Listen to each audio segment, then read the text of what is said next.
Institute of ॲस्ट्रॉलॉजीमध्ये मनःपूर्वक स्वागत करतो. ग्रहयोग एक गुरुकिल्ली हा आपला अभ्यासक्रम चालू आहे आणि त्या अभ्यासक्रमातलं हे व्याख्यान क्रमांक 4 व्हिडिओच्या स्वरूपात मी आपल्यासमोर सादर करतोय. नमस्कार. व्हिडिओ जरासा थांबवतोय. एक निवेदन करायचं आहे. मला आशा आहे की हा ग्रहयोग अभ्यासक्रम आपल्याला आवडत असेल. या सुमारे 60 व्हिडिओच्या माध्यमातून मी ज्योतिषशास्त्रातील अमूल्य माहितीचा खजिनाच आपल्यासमोर ठेवत आहे. हे व्हिडिओसाठी मी अफाट मेहनत घेतली आहे, वेळ आणि पैसाही खर्च केला आहे. बाजारात हजारो रुपये मोजूनही मिळणार नाही असे ज्ञान मी काहीही हातचं राखून न ठेवता मुक्त हस्ते आपल्यासाठी मोफत सादर करत आहे. जर आपल्याला या व्हिडिओतून काही शिकायला मिळत असेल, आपल्या ज्ञानात भर पडत आहे असं आपल्याला मनापासून वाटत असेल, तर आपण फुल ना फुलाची पाकळी स्वरूप लहानशी आर्थिक देणगी मला देऊ शकता. अनेक कॉम्प्युटर सॉफ्टवेअर्स आणि ॲप्स डोनेशन वेअर स्वरूपात उपलब्ध केलेली असतात. हा व्हिडिओ देखील असाच एक डोनेशन वेअर पद्धतीचा आहे असं समजावं. अर्थात देणगी पूर्णपणे ऐच्छिक आहे. देणगीची कुठलीही सक्ती नाही. देणगी किती द्यायची ही देखील आपली इच्छा. आपण प्रत्येक लेक्चर मागं म्हणजे एका प्रत्येक व्हिडिओ मागं लहानशी रक्कम देऊ शकता, किंवा दर 4-5 लेक्चर नंतर थोडीशी रक्कम देऊ शकता, किंवा संपूर्ण कोर्ससाठी एकदाच अशा कोणत्याही पद्धतीनं डोनेशन देऊ शकता. पुन्हा एकदा सांगतो, देणगी पूर्णपणे ऐच्छिक आहे. कोणतीही सक्ती नाही. देणगी न देताही आपण या अभ्यासक्रमाचे सर्व व्हिडिओज मोफत पाहू शकता, डाउनलोड करून आपल्या संग्रही ठेवू शकता. आपल्यासमोर आता जे स्कॅन कोड आहे हे माझा आहे, सुहास माधव गोखले या नावाचं. हे कोड स्कॅन करून आपली जी काही इच्छा असेल त्याप्रमाणे डोनेशन आपण देऊ शकता. मी काही सेकंद थांबतो, म्हणजे हे स्कॅन कोड आपण स्कॅन करून डोनेशन देऊ शकाल, किंवा याचा स्क्रीनशॉट घेऊन नंतरही आपण डोनेशन देऊ शकता.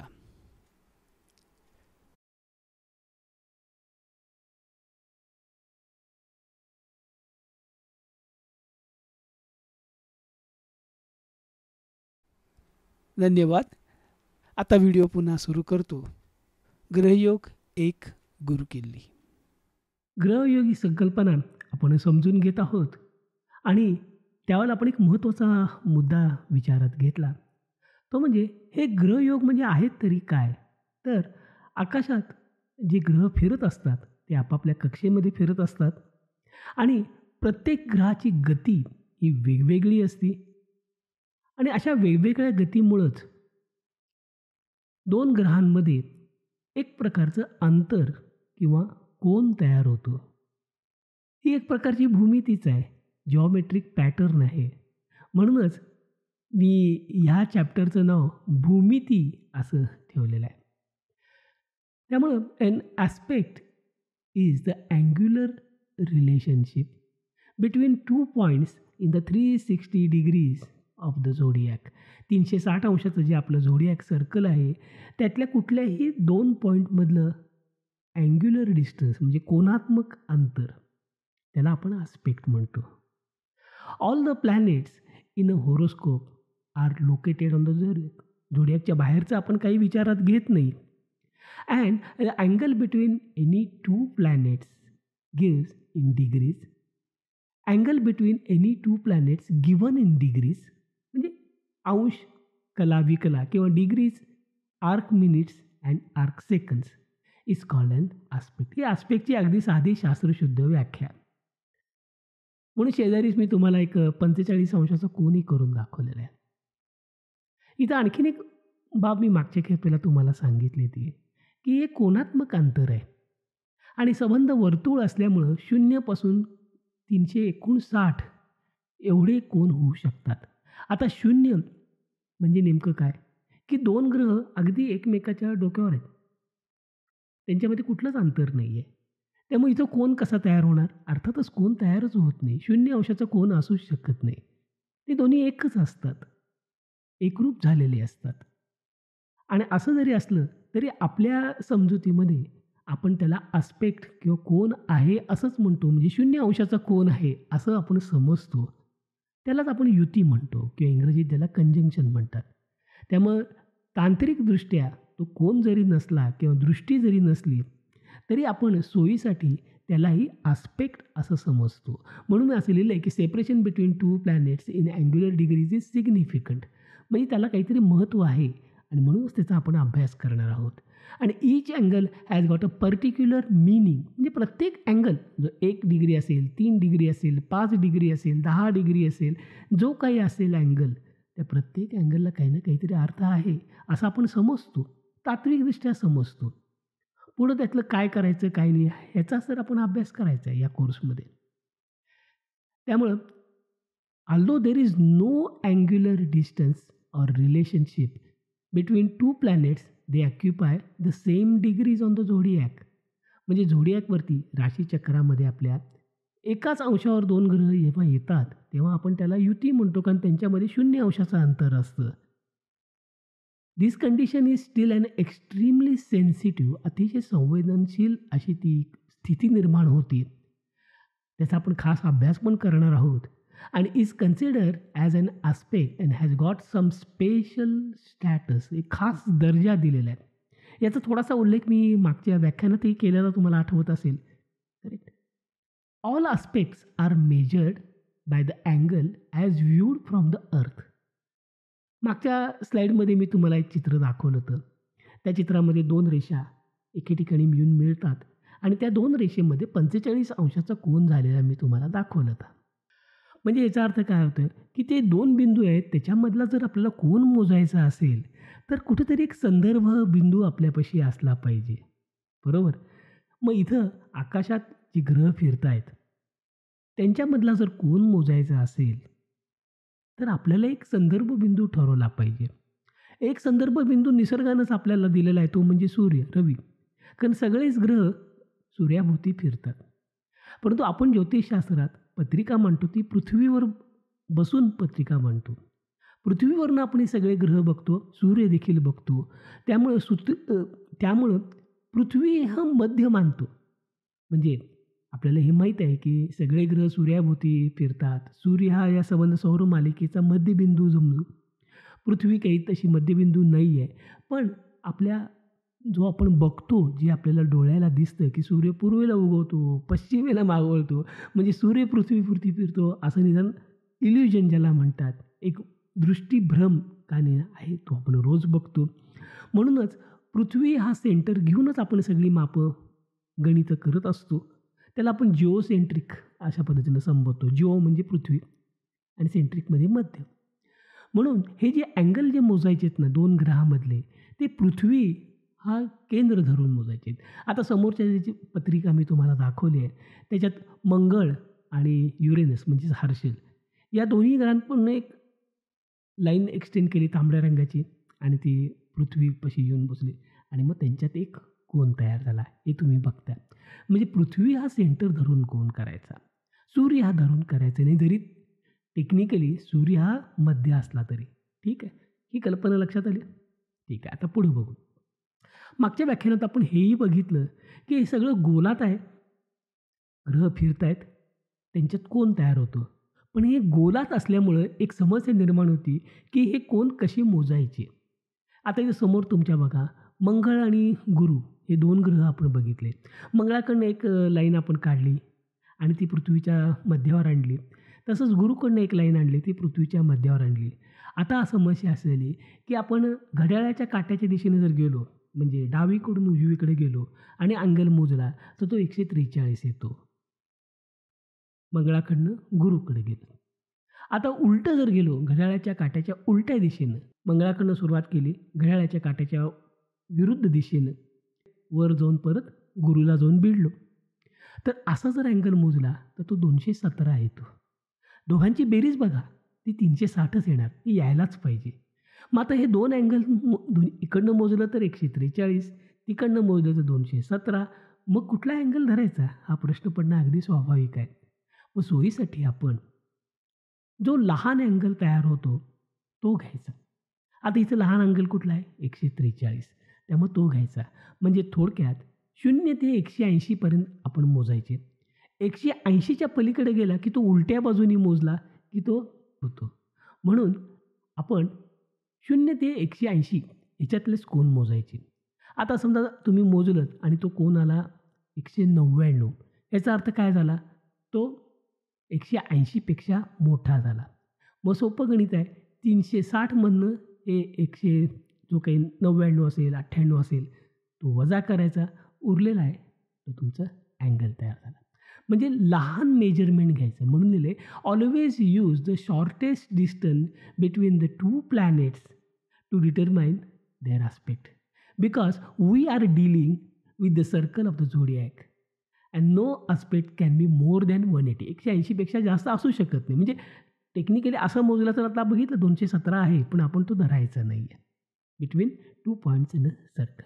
हे मात्र लक्षात ठेवा. बऱ्याच जणांचा इथं गोंधळ होतो. अँगल मोजतात तेव्हा ते म्हणतात की 180च्या पलीकडचा अँगल आहे, 270 आहे, मग तुम्ही त्याला 90 का म्हणता? आता 270 हे 180पेक्षा जास्त आहेत. म्हणून आपण 360 मधनं 270 वजा केले की उरतात 90. म्हणजे ह्या बाजूने बघितलं तर 270 आणि त्या बाजूने बघितलं तर 90. 90 लहान आहे म्हणून 2 पॉईंटमध्ये किंवा 2 ग्रहांमध्ये आपण तो 90 अंशाचा कोन झाला असं म्हणतो. एका बाजूने तो 270 आहे आणि दुसऱ्या बाजूने तो 90 आहे. आपण नेहमीच 0 ते 180 मधला जो आकडा येईल तो अँगल म्हणून वापरायचा. आता हेच मी डाव्या बाजूला आणि उजव्या बाजूला अशा 2 पत्रिका ठेवल्या. दोन्ही त्याच पत्रिका आहेत. एक आपली ही गोलातली आहे, ती पाश्चात्य पद्धतीप्रमाणे काढलेली आहे आणि शेजारची चौकोनातली आहे, ती आपल्या भारतीय पद्धतीप्रमाणे काढली आहे. तिथंही साधारणपणे अशा तऱ्हेने तुम्ही अँगल मोजू शकता. परंतु या गोलामध्ये जर पत्रिका काढली तुम्ही पाश्चात्य शैलीनं, तर व्हिज्युअलाइज करायला पण खूप सोपं जातं, अँगल मोजायलाही खूप सोपं जातं. आणि ह्या गोल पत्रिकेचे अनेक इतर फॉर्मॅट आहेत. मला वाटतं एक व्हिडिओ पण आपल्या सगळ्यांना दिला होता की होरोस्कोप फॉर्मॅट्स नावाचा. त्यात हे सगळे फॉर्मॅट मी समजावून सांगितले ते आणि त्याचे प्रत्येकाचे फायदे तोटे हेही समजावून सांगितलं होतं. त्यामुळं वेस्टर्न फॉर्मॅटमधला हा जो गोलातला आकारातली जी पत्रिका आहे ना, ती तुम्ही वापरायला सुरुवात करा अशी माझी तुम्हाला विनंती आहे. पुढे बघू. आता एक पत्रिका तुमच्यासमोर आहे आणि आता बघा हे गोलाकार फॉर्मॅटमध्ये हे ग्रहांमधली अंतरं किंवा कोन किंवा योग बघणं किती सोपं आहे बघा. आता आपण सुरुवात करू. मी तो चंद्र दाखवला त्याच्यावरती तांबडा गोल केला. आपण चंद्रापासून सुरुवात करू. आता चंद्राच्या पुढचा लगेचच ग्रह आहे तो गुरु आहे. चंद्र जो आहे तो आता कुंभेत अगदी 28 अंशावर आहे आणि गुरु हा मीनेत 1 अंशावर आहे. म्हणजे त्यांच्यात जर तुम्ही नुसतं नजरेनं जरी बघितलं तर लक्षात येतं की त्यांच्यात 3 अंशाचं अंतर आहे बघा. त्याच्यानंतर मग आपण थोडंसं पुढं सरकलो, आपल्याला पुढं दिसेल नेपच्यून आहे तिथं. तो 23 अंशावर आहे. म्हणजे तो मीनेत 23 अंशावर आहे. आता चंद्राला ते अंतर ओलांडायला किती वेळ लागेल? मीनेचे नेपच्यूनपर्यंतचे 23 अंश आणि तो अजूनही कुंभेत आहे. कुंभेतनं मीनेत यायला 2 अंश लागतील म्हणजे 25 अंश झाले. त्याच्यानंतर पुढचा ग्रह बघा. तो मध्ये एक आहे तो शेरॉ नावाचा एक कॅप्चर्ड कॉमेट आहे. त्याचं आत्ता काही बोलायला नको. मी वापरतो माझ्या नेहमीच्या ॲनालिसिसमुळे त्यामुळे तो तिथं आहे. तो सोडून द्या आता सध्या. पुढचा जो तुम्हाला उपयोगाचा किंवा तुमच्या माहितीचा आहे तो म्हणजे युरेनस, ज्याला आपण हर्षल म्हणतो. तो बघा तो 12 डिग्रीवरती आहे. आता तो कुठल्या राशीत आहे? वृषभेत आहे. मोजणं अगदी सोपं आहे. चंद्र आहे तो कुंभेत आहे. म्हणजे कुंभेचे काही जे काही उरलेले अंश आहेत ते तो घेणार. त्यानंतर मीनेचे 30 अंश, मेषेचे 30 अंश म्हणजे 60 अंश झाले आणि मग वृषभेचे 12 म्हणजे 72 झाले आणि कुंभेतले चंद्राला लागणार आहेत ते 2 अंश म्हणजे 74. तसं आता पुढचा घ्या. राहूचं सोडून द्या कारण राहूचे ग्रहयोग आपण तपासत नाही. त्यानंतर जो आहे रवी आहे तो 10 अंशावरती आहे, मिथून येत आहे. आता हिशोब असाच की मीनेचे 30, मेषेचे 30, वृषभेचे 30 म्हणजे किती झाले? 90 झाले.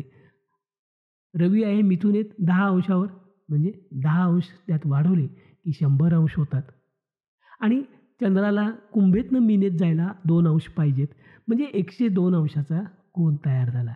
अशा तऱ्हेनं तुम्ही सर्व ग्रहांचे कोन अगदी सहजतेनं नुसत्या नजरेच्या ह्याच्यात करू शकता.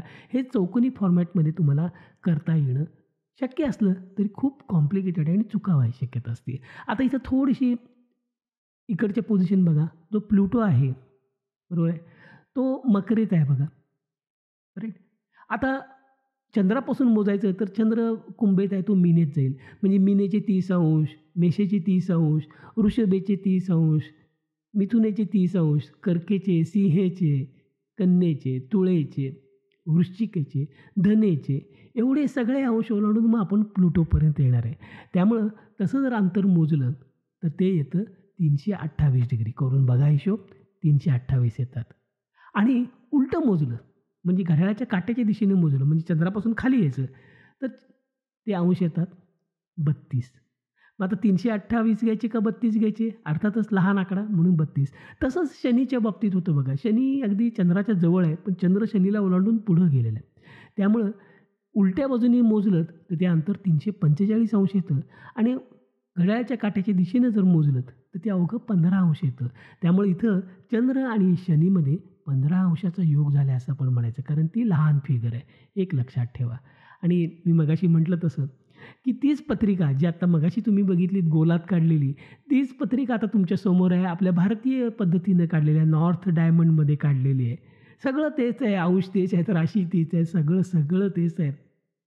आता सांगा, आता ग्रह आहेत तुमच्यासमोर, त्याचे अंश दिलेले आहेत, राशी तुम्हाला माहीत आहेत, समोर आहेत राशी, कोण ग्रह कुठल्या राशीत आहे समोर दिसतंय, ते किती अंशावर आहे ते दिसतंय.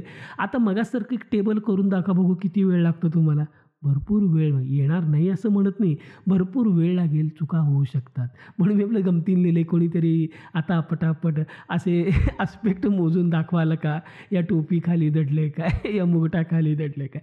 म्हणजे मला इथं आपल्या पारंपरिक पद्धतीनं आपण जे काढतो डायमंड्स, त्याला नाव ठेवायचं नाही आहे. मी स्वतःही ते वापरतोच ना, मग नाव कसं ठेवीन मी? फक्त मी एवढं सांगितलं की गोलाकारात जी पत्रिका आपण काढतो ना, तिथं हे आस्पेक्ट मोजणं अतिशय सोपं जातं. आणि कितीही वेडेवाकडे आस्पेक्ट असले म्हणजे अगदी 33 अंशाचा जरी आस्पेक्ट असला तरी तो तिथं चटकन दिसतो, चटकन मोजता येतो. इथं मात्र मोजताना असं असं करून बरीच कसरत करायला लागते. हे करून बघा तुम्ही. म्हणजे मी सांगतो त्याच्यावर जाऊ नका, हे तुम्ही करून बघा आणि तुम्ही ठरवा. आता काय ते वेस्टर्न गोलाकार पद्धतीचं चार्ट आहे, त्याची काही मी एजन्सी घेतली आहे का, त्याचा ब्रँड ॲम्बॅसेडर आहे, अशातला काही भाग नाही. जे सोपं आहे, जे चांगलं आहे ते मी तुम्हाला सांगायचा प्रयत्न करतो आहे. कुठला फॉर्मॅट वापरायचा हे तुम्ही ठरवा. फॉर्मॅट हा वापरला काय, तो वापरला काय, पत्रिका एकच आहे, ॲनालिसिस एकच राहणार, निष्कर्ष बाकी तर एकच राहणार. फक्त आपण वेगळ्या फॉर्मॅटमध्ये पत्रिका मांडली एवढंच, ते काही ते फरक आहे. आता इथं काही प्रश्न उभे राहतात की हे पाश्चात्य पद्धतीचे जे गृहयोग आहेत ते आपण बघणार आहोत. मग आपण सायन वापरायचे का? म्हणजे पाश्चात्य लोक आयनांश वापरत नाहीत. मग सायन वापरायची का? आपली निर्यन आहेत, मग आता काय करायचं? आता सायन वापरा किंवा निर्यन वापरा, ग्रहयोगामध्ये काहीच फरक पडत नाही. कारण आपण काय करतो, निर्यन ग्रहस्थिती कशी मिळवतो बघा. आधी आपण सायन पद्धतीनं ग्रह घेतो एफिमेरीजमधनं आणि त्यातनं त्या वर्षाचे, महिन्याचे, दिवसाचे जे काही अयनांश आहेत ते आपण वजा करतो आणि निर्यन ग्रहस्थिती. आणि हे अयनांश आपण प्रत्येक ग्रहाच्या अंशामधनं वजा करणार आहे. त्यामुळं सायन वापरा किंवा निर्यन वापरा, तो जो अँगल तयार झाला आहे 45 अंशाचा, 62 अंशाचा, 91 अंशाचा, जो काय अँगल आहे तो तसाच राहणार आहे. लक्षात आलं का? त्यात काही फरक पडत नाही. म्हणजे सायन निर्यन कुठलेही वापरा, ग्रहयोग तेच राहणार. काही जण असं म्हणतात की भावचलितात फरक पडतो. करायचं का? म्हणजे भावचलित वापरणारी लोकं आहेत आणि नेहमीची आत्ता जी तुम्ही बघितलीत मगाशी पत्रिका, ती मागच्या स्लाईडमध्ये, ती पत्रिका आपली क्षेत्रकुंडली होती. मग क्षेत्रकुंडली वापरायची का भावचलित वापरायची? इथं थोडंसं तुम्हाला निर्णय घ्यायला लागेल. मी मागेही तुम्हाला सांगितलं की भावचलित वापरायची का क्षेत्रकुंडली वापरायची, हा निर्णय अजूनही झालेला नाही. साधक बाधक याच्यावरती काहीही निर्णय अजून झालेला नाही. वाद गेले 200-300 वर्ष चालू आहेत, पण निष्कर्ष नतीजा काही निघालेला नाही. दोन्ही बाजू तितक्याच हिरिरीनं आपला मुद्दा पुढं मांडत आहेत. महाराष्ट्रात तर 1-2 पिढ्या ज्योतिषांच्या ह्या वाद घालण्यात गेल्या, हेही मी तुम्हाला मागे एकदा सांगितलेलं आहे. त्यामुळं क्षेत्रकुंडली वापरायची का भावचलित वापरायची हा निर्णय तुम्ही घ्यायचा, तुमच्या अनुभवाच्या जोरावर घ्यायचा. फक्त इथं काय होतं की जेव्हा तुम्ही भावचलित कुंडली वापरता तेव्हा एखाद्या वेळेस असं होतं की एखादा ग्रह क्षेत्रकुंडलीत पहिल्या भावात असतो तर तो भावचलितात तो दुसऱ्या भावात किंवा व्ययस्थानात येतो, हा फरक पडतो. त्यामुळं जर तुम्ही ग्रहयोग अभ्यासताना तो कुठल्या भावातनं योग होतो, म्हणजे एक ग्रह दशम स्थानात आहे आणि दुसरा ग्रह लग्न स्थानात आहे, त्यांच्यात केंद्रयोग होतो. मग दशमात आणि लग्नातनं देखील केंद्रयोग होतो आणि लग्नातनं आणि चतुर्थातनं देखील केंद्रयोग होतो.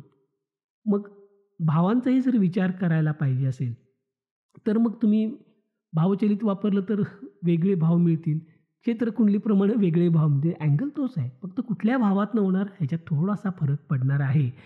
तर तो निर्णय, तो कॉल तुम्ही घ्यायचा. मग आता तुम्ही विचाराल, गोखले तुम्ही काय करता? मी क्षेत्रकुंडली वापरतो. याचंही कारण मी तुम्हाला सांगितलं. जस्टिफिकेशन दिलेलं आहे. म्हणजे मला पटलं ते. अर्थात तुम्हीही तेच करावं असा माझा अजिबात आग्रह नाही आहे. तुम्ही तुमच्या अनुभवावरती ठरवा. एवढंच मी तुम्हाला सांगतो. ठीक आहे?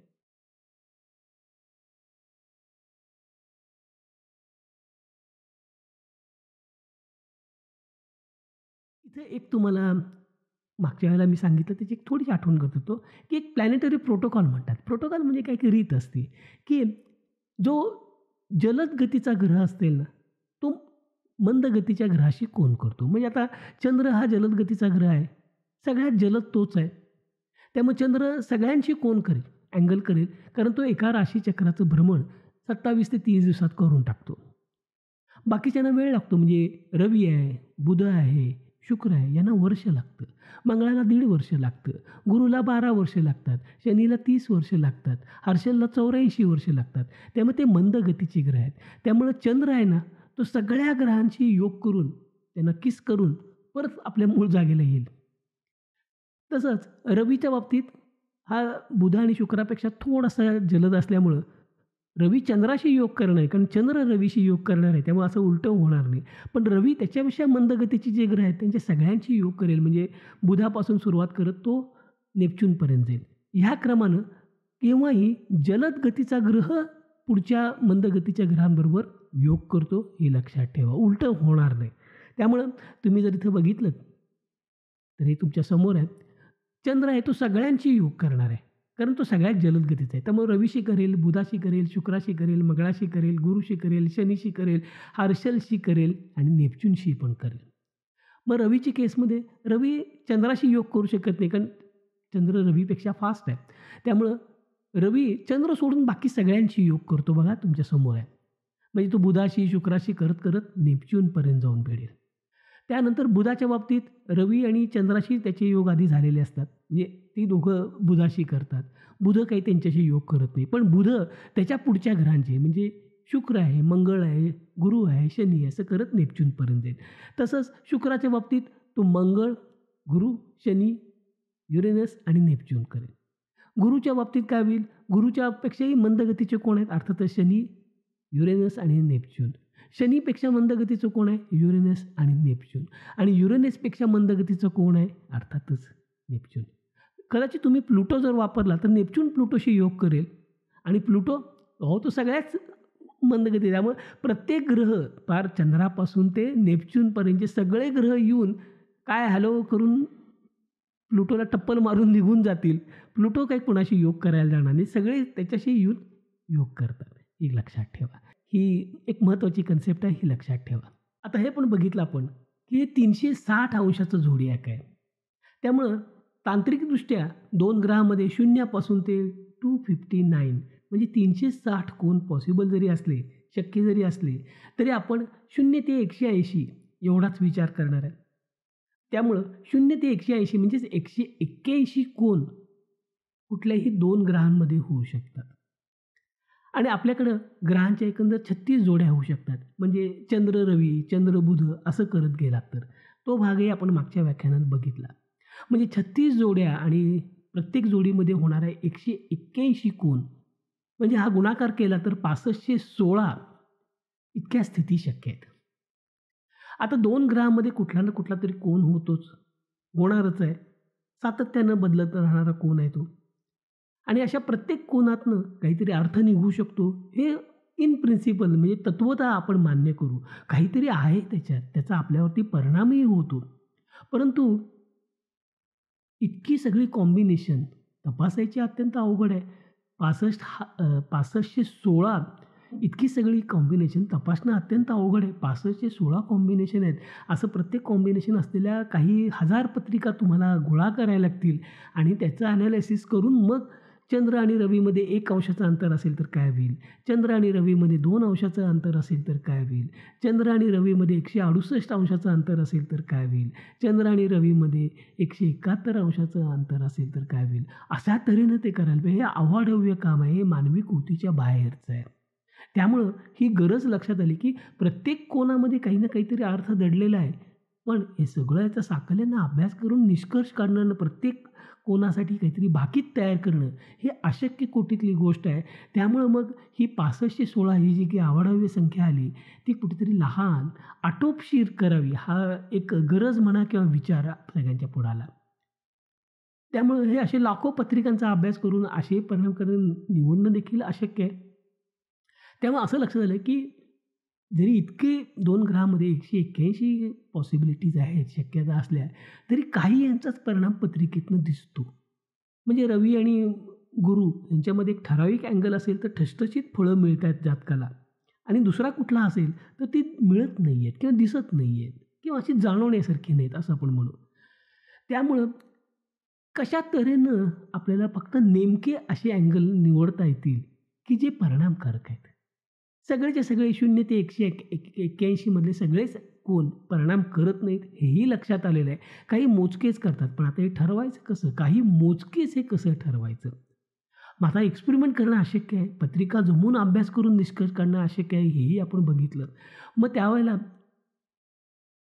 आपण जे निसर्गाचं ऑब्झर्वेशन केलं म्हणा किंवा त्यावेळेला भूमितीचा आणि गणिताचा, वर्तुळाचा आहे, सगळ्याचा अभ्यास पण त्याच वेळेला होत होता.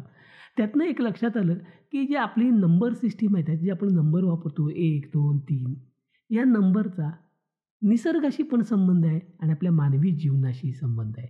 1, 2, 3 या प्रत्येक आकड्याला काहीतरी महत्त्व आहे, काहीतरी स्टिग्मा अटॅच झालेला आहे.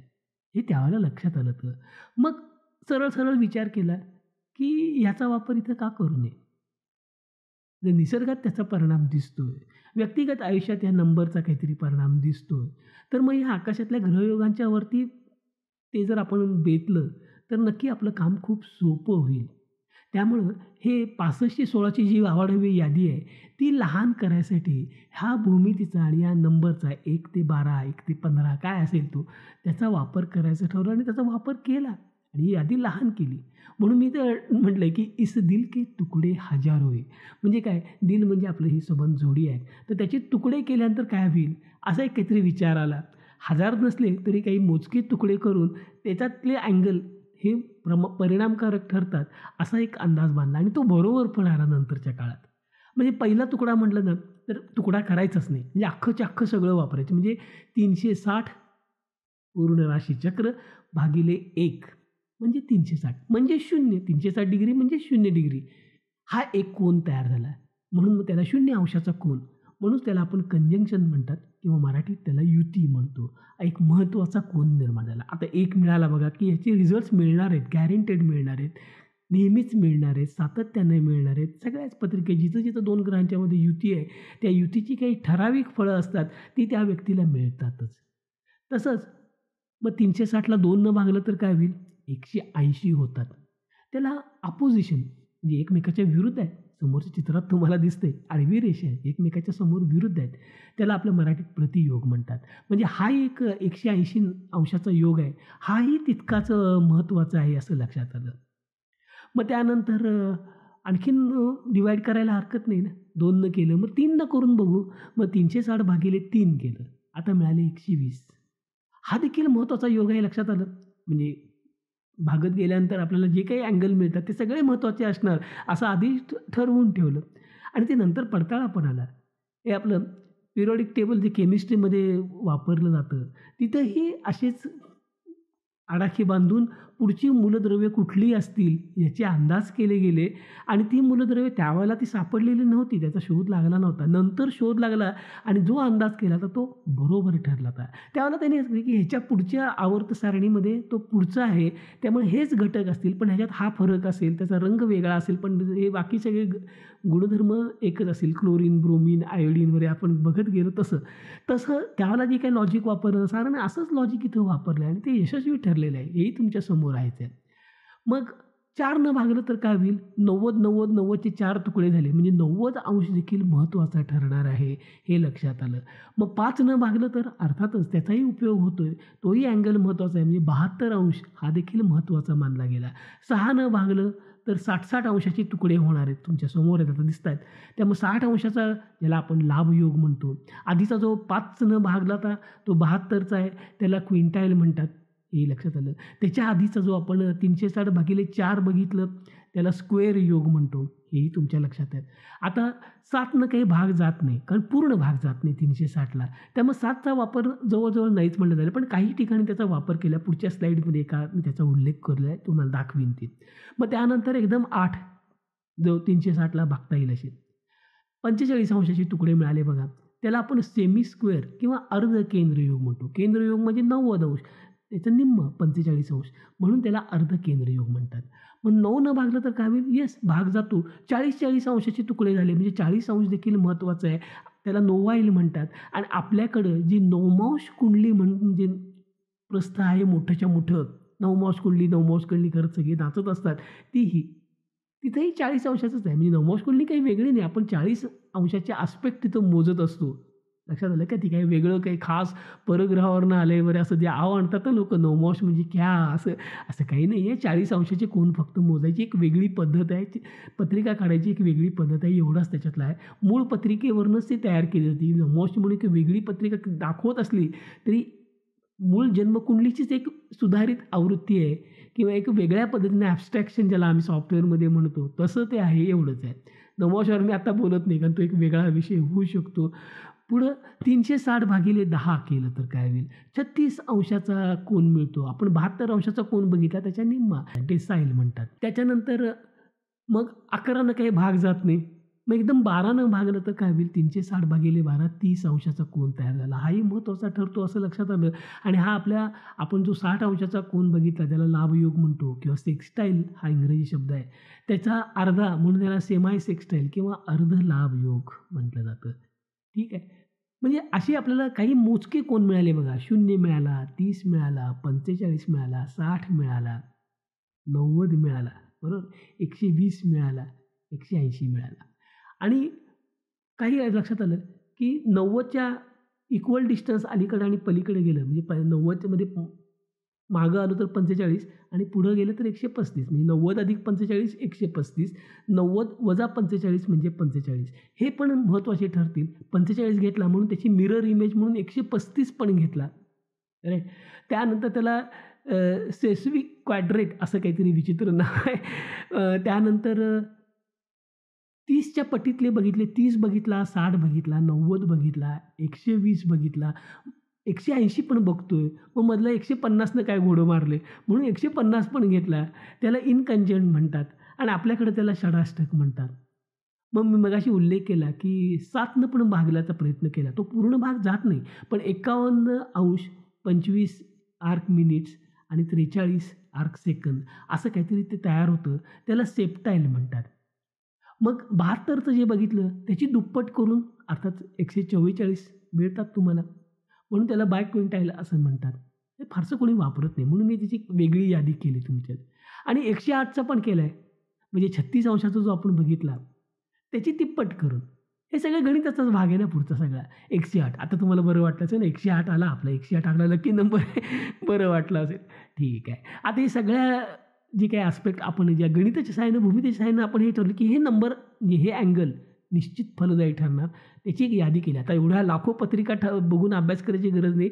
याने आपल्याला हे उत्तर ऑलरेडी दिलेलं आहे. त्यामुळे 0 आहे, 30 आहे, 45 आहे, 60 आहे, 72 आहे, 90 आहे, 120 आहे, 135 आहे, 144, 150 आणि 180 एवढेच कोन खरे मत. म्हणजे आता आपल्याला 0 ते 180 मधले हे एवढेच कोन मिळाले. ह्याचाच आपण फक्त अभ्यास करायचा आहे. त्यातही बरेच योग आहेत ते सटरफटर लिंबू आहेत असं पण म्हणू, की त्याचा एवढा पडताळा येत नाही. ते गणितं आता आले आपल्याकडं, पण कोणी फारसं वापरत नाही. मग पॉप्युलर काय आहे? खूप जास्त लोक काय वापरतात? त्याला मॉड्युलो म्हणतात. म्हणजे 360ला कितीच्या पटीमध्ये ते येतं ह्या अर्थानं. त्यामुळे मॉड्युलो 30 30च्या पटीतलं सगळं, म्हणजे 0, 30, 60, 90, 120, 150, 180 ही एक पॉप्युलर सिरीज आहे. मॉड्युलर 90 आहे म्हणजे 90च्या पट्टीतलं सगळं म्हणजे 0, 90, 180 त्याच्या पलीकडे काही जाता येत नाही. मॉड्युलर 45 आहे त्याच्यामध्ये 0, 45, 90, 135 आणि 180 ही सिरीज खूप पॉप्युलर आहे. खास करून युरेनियन कॉस्मोबायोलॉजी वगैरे हायर ज्या अतिप्रगत ज्योतिष पद्धती आहेत तिथं ही वापरतात. मी स्वतः इथे अर्थातच ते वापरतो सगळ्यात शेवटी म्हणून त्याचा रंग मी जरासा वेगळा केला आहे. पण त्यातही कॉमन काढला पण तर सगळ्यात जास्त म्हणजे अगदी वदाभटांच्या पुस्तकात सगळीकडे ज्याचा उल्लेख जास्त आहे तो म्हणजे हा सेट आहे. Conjunction 0 degrees, sextile 60 degrees, square 90 degrees, trine 120 degree आणि अपोजिशन 180. त्यामुळे आपण ह्याचाच अभ्यास करायचा. त्यातला आपण ॲक्च्युली सेक्स्टाईलचा देखील फार विचार करायचा नाही कारण सेक्स्टाईल फारसा जोरदार योग नसतो. 120चा आहे पण त्याचं निम्म सेक्स्टाईल आहे तो एवढा पॉवरफुल नाही. 90 डिग्री इंडिपेंडेंटली पॉवरफुल आहे. त्यानंतर 180 तर असायलाच पाहिजे आणि ऑफकोर्स कंजंक्शन म्हणजे युती हाही असतो. आता आपण आधी बघितलं की ग्रह असू देत, राशी असू देत यांना आंतरराष्ट्रीय स्तरावरती मान्यता दिलेले सिम्बॉल्स आहेत आणि ते मी स्वतः वापरतो. तुम्हालाही वापरायला सजेस्ट केलं तर. मग हे ग्रहयोगांना पण सिम्बॉल आहेत का? अर्थातच आहेत. ते तुमच्यासमोर आहेत.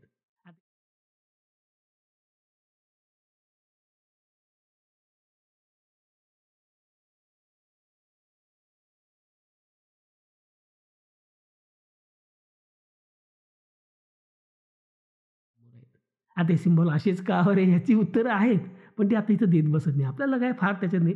सिम्बॉल आहे ना हा फक्त लक्षात ठेवायचा आणि असा सिम्बॉल काढायचा. म्हणजे 2 ग्रहामध्ये कंजंक्शन असेल तर त्याचा सिम्बॉल आहे, अपोजिशन असेल तर त्याचा सिम्बॉल आहे. ही स्लाईड मी तुम्हाला याचा स्क्रीनशॉट किंवा स्लाईड तुम्हाला पाठवून देतो. अर्थातच इंटरनेटवर देखील तुम्हाला ही माहिती अगदी सहजतेने उपलब्ध होईल. बाकीच्या योगांचे पण असे सिम्बॉल त्यांनी डिफाईन केलेले आहेत. परत ती मगाची स्लाईड आहे. आता एका बाजूला सिम्बॉल आहेत, नाव आहे आणि अँगल आहे. ते कलेक्शन एकत्र राहावं म्हणून ती स्लाईड तयार केली आहे. गोलात जर तुम्ही काढायचं ठरवलं तर साधारण तुम्हाला हे असं दिसेल बघा. वरती अपोजिशन, खाली कंजंक्शन, उलटं देखील करू शकता त्याला काही फरक नाही. दोन्ही बाजूला 150, 150, मग 135, 135, 120, 120, 90, 90, 60, 60, 45, 45, 30, 30, 0 म्हणजे सिमेट्रिकल आहे. म्हणून ते गोलाचे डिव्हिजन करून अशी सिमेट्री छान मिळते आणि त्यामुळंच कदाचित असेल की हे एवढेच कोन 2 ग्रहांमध्ये होणारे जे कोन आहेत एवढेच परिणामकारक ठरतात बघा. 57 होणार नाही पण 60चा परिणाम आहे. 78 होणार नाही पण 72चा परिणाम दिसेल किंवा एकदम 90चा परिणाम दिसेल. म्हणजे मधल्या अँगलचा काही आपल्या ह्याच्यावरती फारसा परिणाम होत नाही किंवा जरी झाला तरी तो दखल घेण्याजोगा नसतो असं आपण म्हणू शकतो. ठीक आहे. ते जरा सिम्बॉलिक फॉर्ममध्ये वेगळं काढले. मगाच ती स्लाईड आहे जराशी वेगळ्या पद्धतीने. या 2-3 स्लाईड्स मी तुम्हाला पाठवून देतो म्हणजे तुमच्याकडे कायमचं राहील रेफरन्ससाठी. आता आणखीन एक महत्त्वाची कन्सेप्ट मला ती तुम्हाला सांगायची आहे या योगांच्या बाबतीत ती म्हणजे आल्याड पल्याड. आता तुम्ही म्हणाल असं काय विचित्रासारखं नाव दिले. आल्याड म्हणजे अलीकडे आणि पल्याड म्हणजे पलीकडे. आता तुमच्यासमोर पत्रिका आहे. पत्रिकेचा एक अंश दाखवला आहे. सगळे ग्रह दाखवत बसलो नाही आहे. तो चंद्र आहे तो 1 अंशावरती आहे आणि गुरु आहे तो 15 अंशावरती आहे. आता हा 15 अंशाचा कोण आहे हा काय आपण धरतच नाही आहे. बरोबर आहे. पण चंद्र हा जलद गतीचा ग्रह असल्यामुळं तो आता गुरुच्या मागं आहे. पण एखादा दिवस चंद्र एका दिवसात 12-13 डिग्रींनी पुढे जातो. एखाद्या दिवसातच तो गुरुला गाठणार आहे आणि तो गुरुच्या अंशावर येईल आणि गुरुशी युतीच करेल. 0 अंश म्हणजे युती. त्यामुळे चंद्र हा गुरुच्या मागं जरी असला तरी तो जलद गतीचा ग्रह असल्यामुळं लवकरच तो गुरुला गाठणार आहे आणि योग करणार आहे. कदाचित तो आता युती दाखवली कदाचित तो 90 अंशाच्या जवळपास असेल. असं जेव्हा असतं तेव्हा त्याला आपण म्हणतो अप्लाइंग ॲस्पेक्ट. अप्लाय करतो ना आपण नोकरीसाठी तशा अर्थानं अप्लाइंग ॲस्पेक्ट. आज नोकरीला अर्ज केला म्हणजे नोकरी मिळाली असा तर पण एक अर्ज केला म्हणजे आपण प्रोसेस चालू केली. We are in the process. तसंच आहे की आत्ता जरी चंद्र गुरुच्या मागं आहे त्याच्यातलं अंतर 15 अंशाचं आहे किंवा 14 अंशाचं आहे. योग कुठलाच नाही आहे कारण 14 किंवा 15 अंश आपण धरतच नाही. त्यामुळे तो योग नाही आहे पण होणार आहे. अगदी लवकरच होणार आहे. म्हणून त्याला अप्लाइंग ॲस्पेक्ट म्हणतात. म्हणजे तुमचे मिलने की तमन्ना है, प्यार का इरादा आहे असं म्हणतोय चंद्र त्याला. योग अजून व्हायचा आहे. याला अप्लाइंग ॲस्पेक्ट म्हणतात. म्हणजे कॅन्डिडेट आहे म्हणजे एखाद्या जसं अमेरिकेत होतं की प्रेसिडेंट इलेक्ट म्हणतात. म्हणजे प्रेसिडेंटची निवडणूक झालेली असती, निकाल लागलेला असतो, नवीन प्रेसिडेंट निवडून दिलेला असतो, पण अजून त्यानं शपथ ग्रहण करायची असते. त्यामुळे त्याला सगळे पॉवर्स अजून व्हाईट हाऊसला गेलेला सुद्धा नसतो. पण त्याला प्रेसिडेंट इलेक्ट म्हणतात आणि मग त्याचा काय इनॉग्युरेशन म्हणतात त्याला, ते होतं, शपथ घेतो आणि मग तो अधिकृत प्रेसिडेंट होतो आणि मग व्हाईट हाऊसला ओव्हल हाऊसमध्ये जाऊन बसतो. ओव्हल रूम का काय म्हणतात ते. तसं हा आस्पेक्ट होणाऱ्यातला आहे. म्हणजे होणार आहे नक्कीच. त्यामुळे हा होणार. मग काही वेळेला असं होतं, आता हा बघा, हा चंद्रानं गाठलं आणि एकाच अंशावर आली म्हणजे आता परफेक्ट युती तयार झाली असं आपण म्हणू शकतो. आता हा जो आस्पेक्ट आहे, तर हा एक्झॅक्ट आस्पेक्ट जो 0 अंश. त्याला पार्टाईल परफेक्ट हा शब्द जरी असला तरी ज्योतिषशास्त्रात त्याला ग्रीक आणि लॅटिनमधनं बरंचसं आलेलं असल्यामुळं त्याला पार्टाईल आस्पेक्ट असं म्हणतात. म्हणजे एक्झॅक्टिव्ड असं म्हणतात. त्याला एक्झॅक्ट आला. पूर्ण अंशात्मक योग आहे.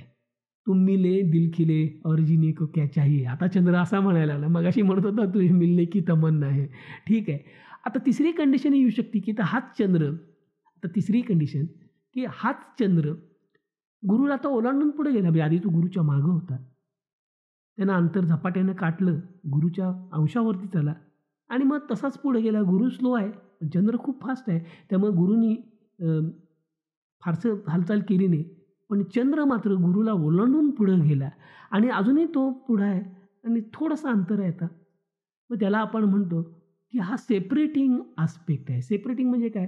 चंद्र गुरुच्या जो युती योग झाला होता ना 0 अंशाचा, तिथपासून तो सेपरेट झाला, विभक्त झाला. पण अजूनही तो त्याच्या जवळपासच आहे. त्यामुळे आपण त्याला म्हणतो सेपरेटिंग आस्पेक्ट, म्हणजे त्याला होऊन गेलेला योग म्हणून. हा जलदगतीचा ग्रह जेव्हा मंदगतीच्या ग्रहाला येऊन योग करून पुढे, आता दरवेळेला युती दाखवली. आता मी तुम्हाला उदाहरण म्हणून, कदाचित ते अपोजिशन असेल, स्क्वेअर असेल, सेक्स्टाईल असेल, ट्राईन असेल, कुठला तरी योग आहे 120 अंशाचा आहे. म्हणजे चंद्र आधी 125 अंश होता आणि त्या अंतर होतं. मग ते 5 अंशाचं अंतर त्यानं काटलं आणि चंद्र आणि गुरुमध्ये 120 अंशाचा ट्राईन झाला आणि मग चंद्र परत पुढे गेला आणि हे अंतर कमी झालं आणि हा योग नष्ट झाला. आणि पण तरी देखील अजूनही चंद्र गुरुच्या जवळच आहे किंवा दुसरे कुठलेही ग्रह घेऊ शकता. मी उदाहरण म्हणून चंद्र आणि गुरुची जोडी घेतली. म्हणजे गैरसमज करून गेला की फक्त चंद्र आणि गुरुमध्येच सगळं आहे असं नाही. कुठल्याही 2 ग्रहाच्या जोडीमध्ये हे असं तुम्हाला बघायला मिळेल. म्हणजे एक अप्लाइंग आस्पेक्ट असतो, एक एक्झॅक्ट आस्पेक्ट असतो आणि एक सेपरेटिंग आस्पेक्ट असतो. अशा 3 कॅटेगरी आस्पेक्टमध्ये आहे. एक होनेवाला है, अभी हुआ है और होके चला गया, असं हे 3 गोष्टी असतात. ठीक आहे. त्यामुळं हे 3 प्रकारचे योग म्हणू आपण एकाच अंशासाठी किंवा एकाच कॉम्बिनेशनसाठी. तर तंतोतंत योग ज्याला पार्टाईल आस्पेक्ट होतो, तो सगळ्यात जोरकस, कारण तो झालेला आहे, समोर आहे, आत्ता तुमच्या झालेला आहे. त्यामुळे तो नंबर 1 म्हणू आपण. त्यानंतर होणारा योग आहे, म्हणजे अभी होनेवाला आहे, थोडा बचा आहे, अभी होनेवाला आहे, त्यावेळेला म्हणतो की तो अप्लाइंग आस्पेक्ट आहे आणि तो देखील महत्त्वाचा आहे, पण सेकंड पोझिशनला आहे. आणि होऊन गेलेला योग आहे, तो तितकासा महत्त्वाचा नाही. म्हणजे त्याचा आपण विचार जरूर करायचा आहे, पण तो त्याला फार वेटेज आहे की हो गया यार, हो गया सो हो गया. त्यामुळे तो आल्सो रॅन या कॅटेगरीमध्ये मोडतो. आणि व्यवहारातही तसंच आहे ना. तुम्ही एखाद्या 4 चाकी म्हणजे कारची खरेदी करायला कारच्या शोरूममध्ये जाता, तेव्हा तुमच्यात आणि सेल्समनमध्ये जो योग होतो, तो अप्लाइंग आस्पेक्ट असतो. कारण तुम्ही अजून कार विकत घेतलेली नाही, पण चौकशी करायला गेलात, टेस्ट ड्राईव्ह घ्यायला गेलात, कारची प्राईस विचारतायत, म्हणजे घेण्याचा इरादा दाखवला तुम्ही, अप्लाइंग आस्पेक्ट आहे. मग सेल्समन तुम्हाला भरपूर सेल्स टॉक देतो, काय वाटेल ते गाडीबद्दल सांगतो, 50 किलोमीटर ॲव्हरेज देते, अमुक आहे, तमुक आहे, काय वाटेल ते सांगतात कारचे सेल्समन. आणि मग तुम्ही विचार करता की ठीक आहे, हे घेऊन टाकू. मग तुम्ही डॉक्युमेंटवर देता आणि ॲक्च्युली तुमच्या हातात गाडी पडते. हा एक्झॅक्ट झाला अँगल. आणि मग त्यानंतर तुम्ही गाडी घेऊन बाहेर पडता आणि सेल्समन हात झटकून मोकळा होतो, हात धुवून दुसरं गिऱ्हाईक बघायला जातो. मग त्या गाडीचं काही का होईना, तो जबाबदारी कुठलाही व्यापारी असो, जोपर्यंत विक्री होत नाही तोपर्यंत सगळं मस्का पॉलिशी चाललेली असते गिऱ्हाईकाची. एकदा मनी चेंजेस हँड्स म्हणतात ना, तसं तुमच्या हातातले पैसे व्यापाऱ्याकडे गेले आणि व्यापाऱ्याची वस्तू तुमच्याकडे आली की व्यापारी तुम्हाला ओळखसुद्धा दाखवणार नाही. काही प्रॉब्लेम आला, सर्व्हिस सेंटरला कॉन्टॅक्ट करा, तो कुठलीच जबाबदारी घेणार नाही. असं आपण व्यवहारातही बघतो ना. म्हणजे जे होऊन गेलं त्याला फारशी महत्त्व ज्या जगात आपण देत नाही. मग या ग्रहयोगांच्या बाबतीत तरी काय. त्यामुळे जे योग सेपरेटिंग आहेत त्यांची दखल आपण घेऊ, पण त्याला फार वेटेज द्यायचं नाही. एक्झॅक्ट असेल सगळ्यात जास्त, अगदी डोळ्यात तेल घालून अभ्यासायचे. होणार असेल ते देखील महत्त्वाचे आहेत, की होनेवाला है अभी नहीं लेकिन कल होनेवाला है, महत्त्व आहे. आज नाही उद्या. एखादा अंबानीची मुलं आहेत, आता ती शिकत आहेत, कॉलेजमध्ये जात आहेत, किंवा आता अजून थोडंसं धंदा पाणी बघत आहेत, पण 5 वर्षांनी, 10 वर्षांनी रिलायन्स ग्रुपची चेअरमन होणार आहेत ती पोरं. हे लक्षात ठेवा. आत्ता जरी नसेल, आता मुकेश भाई जरी सांभाळत असतील, तरी त्यांच्या पश्चात किंवा अजून काही वर्षातच त्यांची ही मुलं आकाश आणि कोण जो आहे, तीच हे रिलायन्स ग्रुप सांभाळणार आहेत ना. असंच कुठल्याही इंडस्ट्रीच्या बाबतीत किंवा याच्या बाबतीत म्हणता येईल. त्यामुळं अप्लाईंग आस्पेक्ट देखील महत्त्वाचं आहे, हे लक्षात ठेवा. एक्झॅक्टच्या खालोखाल त्याचा दर्जा राहतो. मग अल्याड म्हणतो ना, की दूर रहकर ना करो बात, करीब आ जाओ, असं अप्लाईंग आस्पेक्ट म्हणत असतो. पल्याडवाल्याच्या बाबतीत काय होतं, अभी ना जाओ छोडकर की दिल अभी भरा नाही. गाणी छान आहेत ना. पण असं अल्याड पल्याड अंशात मग किती घ्यायचं? म्हणजे मगाशी आपण बघितलं की चंद्र आणि गुरुमध्ये 14 अंशाचं अंतर होतं युती होण्यासाठी. मग हे चालेल का? हा अल्याड आहे पण 14 अंश आहे. पल्याडमध्ये 20 अंशाचं अंतर आहे. घेणार का तुम्ही? म्हणजे आपण जेव्हा नातेसंबंध सांगतो की हा माझा ओळखीतला आहे, हा माझा नात्यातला आहे, तेव्हा आपण कसं करतो की आपल्या नात्यामध्ये सुद्धा लेयर असतात ना, की माझा सख्खा भाऊ किंवा सख्खी बहीण हे माझं सगळ्यात जवळचं नातं होऊ शकतं. परंतु माझी मावस बहीण, चुलत भाऊ ही पण जवळची नाती आहेत, पण सख्ख्या भावाचा दर्जा त्याला नसतो ना, थोडं लांबचं झालं. मग तो उद्या एखादा म्हटला, माझ्या आते बहिणीच्या जावेच्या, मावस बहिणीच्या जावयांच्या, चुलत सासऱ्यांच्या, साडूच्या बहिणीचा मानलेला भाऊ घ्या. नातं म्हणाल का तुम्ही? नाही. पण आता एखाद्याने हा क्लेम केला तर आता तुम्ही हसाल त्याला. अरे हा काय कसलं बाजाराण आहे? म्हणजे याचा त्याचा जाऊचा कहू तो माझा मावस भाऊ म्हणतात तसं आहे. म्हणजे हे नातं जवळचं मानणार का तुम्ही? नाही. तसं या योगांच्या बाबतीत आपण म्हटलं अल्याड पल्याड चालतं, थोडंसं कन्सिडर करू शकतो. पण किती अल्याड, किती पल्याड ह्याचे काहीतरी निकष ठरवायला पाहिजेत ना. बरोबर ना? त्यामुळे तर मग सगळेच अल्याड होतील, सगळेच पल्याड होतील. गोळ होईल त्याचा. अगदी तेरी मेरी यारी म्हणजे एक्झॅक्ट जेव्हा अँगलमध्ये युती होईल, केंद्रयोग होईल, नवपंचम होईल, हे चांगलंच. पण थोडंसं अलीकडे पलीकडंच चालतं. आपण व्यवहारातही करतो ना. एखाद्याने तुम्हाला बोलवलं मीटिंगला, या 10 वाजता या सकाळी. आता तुम्हाला 10 वाजून 2 मिनिटं झाली की लगेच तो माणूस काय हाकलून देणार आहे का तुम्हाला? आहे उशीर झाला. तुम्हीही करणार नाही, तोही करणार नाही. कारण काय आहे, अगदी अमेरिकेत आणि युरोपात देखील कुणी इतकं ड्रास्टिक म्हणणार नाही. 2 मिनिटं उशीर झाला, गेलं कॅन्सल असं कुणीच म्हणत नाही. का थोडंफार टॉलरन्स आपण देतो, थोडेसे कमी जास्त होण्यासाठी. 5 मिनिटं आहे, 10 मिनिटं चालेल. 10 मिनिटापेक्षा उशीर झाला तर मग ती समोरची पार्टी चिडू शकते, मीटिंग कॅन्सल होऊ शकते. ते म्हणतात की अहो तुम्हाला उशीर होणार असेल तर आम्हाला कळवायचं तरी, दुसरं काहीतरी करता आलं असतं. ते चिडतात. म्हणजे आता डिपेंडिंग अपॉन सर्कमस्टन्सेस, कोणाला भेटायला जात आहे, कसली मीटिंग आहे, काय महत्त्वाची आहे, त्याच्यावरही तुम्ही किती उशिरा चालतो हे ठरतं ना. या केव्हाही निवांतमध्ये म्हटलं तर आपण निवांत जातो. पण 10ला या म्हणजे 10ला आपण जायचा प्रयत्न करतो, कारण महत्त्व असतं त्याला. तसं किती टॉलरन्स द्यायचा? काही अंश इकडं-तिकडं चालतं, पण किती अलाउड करायचं? 5 अंश, 10 अंश, 15 अंश, 20 अंश किती? हे जे टॉलरन्स आहे ना, याला आपण मराठीत किंवा संस्कृतमध्ये त्याला दीप्तांश म्हणतात आणि इंग्रजीत सोपा सुटसुटीत शब्द आहे ऑर्ब, ORB. ऑर्ब किंवा दीप्तांश किती घ्यायचे हा कळीचा मुद्दा आहे, हा वादाचा मुद्दा आहे. ज्योतिषशास्त्रात जे काही हजारो शेकडो वादाचे मुद्दे आहेत, त्यातला हा मुद्दा आहे बघा. दीप्तांश किती घ्यायचे याच्यावर एकमत नाही. प्रत्येक ज्योतिषाचं वेगळं मत आहे. म्हणजे ह्याच्यात कॉमन असं काही काढता येत नाही. म्हणून जसं इतर ज्योतिषाच्या वादाच्या बाबतीत जो पडदा नेहमी पाडला जातो, ते म्हणजे तुम्ही तुमच्या अनुभवावर ठरवा राव, असं काही सांगता येत नाही, असा काही नियम नाही. तसंच इथंही होतं. किती दीप्तांश घ्यायचे यासाठी काही मार्गदर्शक तत्त्व आहेत. नियम जरी नसले तरी मार्गदर्शक तत्त्व आहेत बघा. त्यातलं पहिलं प्रिन्सिपल आहे ते म्हणजे कोणत्या ग्रहात योग होतो हे बघून दीप्तांश किती घ्यायचे हे ठरवायचं. म्हणजे जी 2 ग्रह आपण योगाचा विचार करतो, मगाशी आपण चंद्र आणि गुरुचा विचार केला. असं ती जी जोडी आहे त्यात कोणते ग्रह आहेत हे बघून घ्या. जर चंद्र असेल किंवा रवी असेल, म्हणजे आपण त्याला चंदामामा, रवी अंकल म्हणू, हे ल्युमिनरीज आहेत, प्रकाशमान ग्रह आहेत.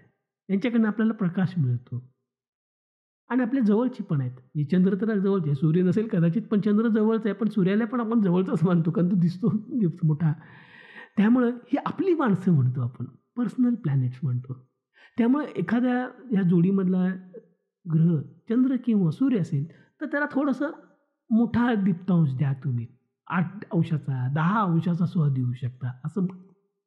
पण हे जर शनी, नेपच्यून, गुरु देखील त्याच्यामध्ये मोडू शकतो, हर्षल मोडू शकतो. हे काहीसे लांबचे आहेत, खूप लांब आहे. दूर का रिश्तेदार, आमच्या ह्यांच्या मामे बहिणीच्या मामे नणंदेच्या मावशीच्या दिराचा मेहुणा. नातं आहे. टेक्निकली नातं आहे. पण तुम्ही त्याला नातं म्हणणार का? नात्यापेक्षा ते ओळखीचं आहे हे जास्त बरोबर ठरेल ना. त्यामुळे जेव्हा एखाद्या ग्रहांची जोडी आपण बघतो आणि त्यातला एखादा ग्रह जर असा मंद गतीनं जाणारा म्हणजे शनी, नेपच्यून वगैरे असतील, तर दीप्तांश खूप कमी घ्यायचे. कारण ते लांबचे आहेत. बाकी बुध, शुक्र, मंगळ असतील ते तसंच करा. एक शीघ्रगती आणि एक मंदगती असेल तर मंदगतीप्रमाणे विचार करा. दोन्ही जलद गतीचे असतील तर सगळ्यात जलद गतीवाला आहे त्याच्याप्रमाणे विचार करा. एक कॉमन सेन्स ह्याच्यात वापरायचा असतो. ह्याच्यात नियम करता येत नाही. ठीक आहे.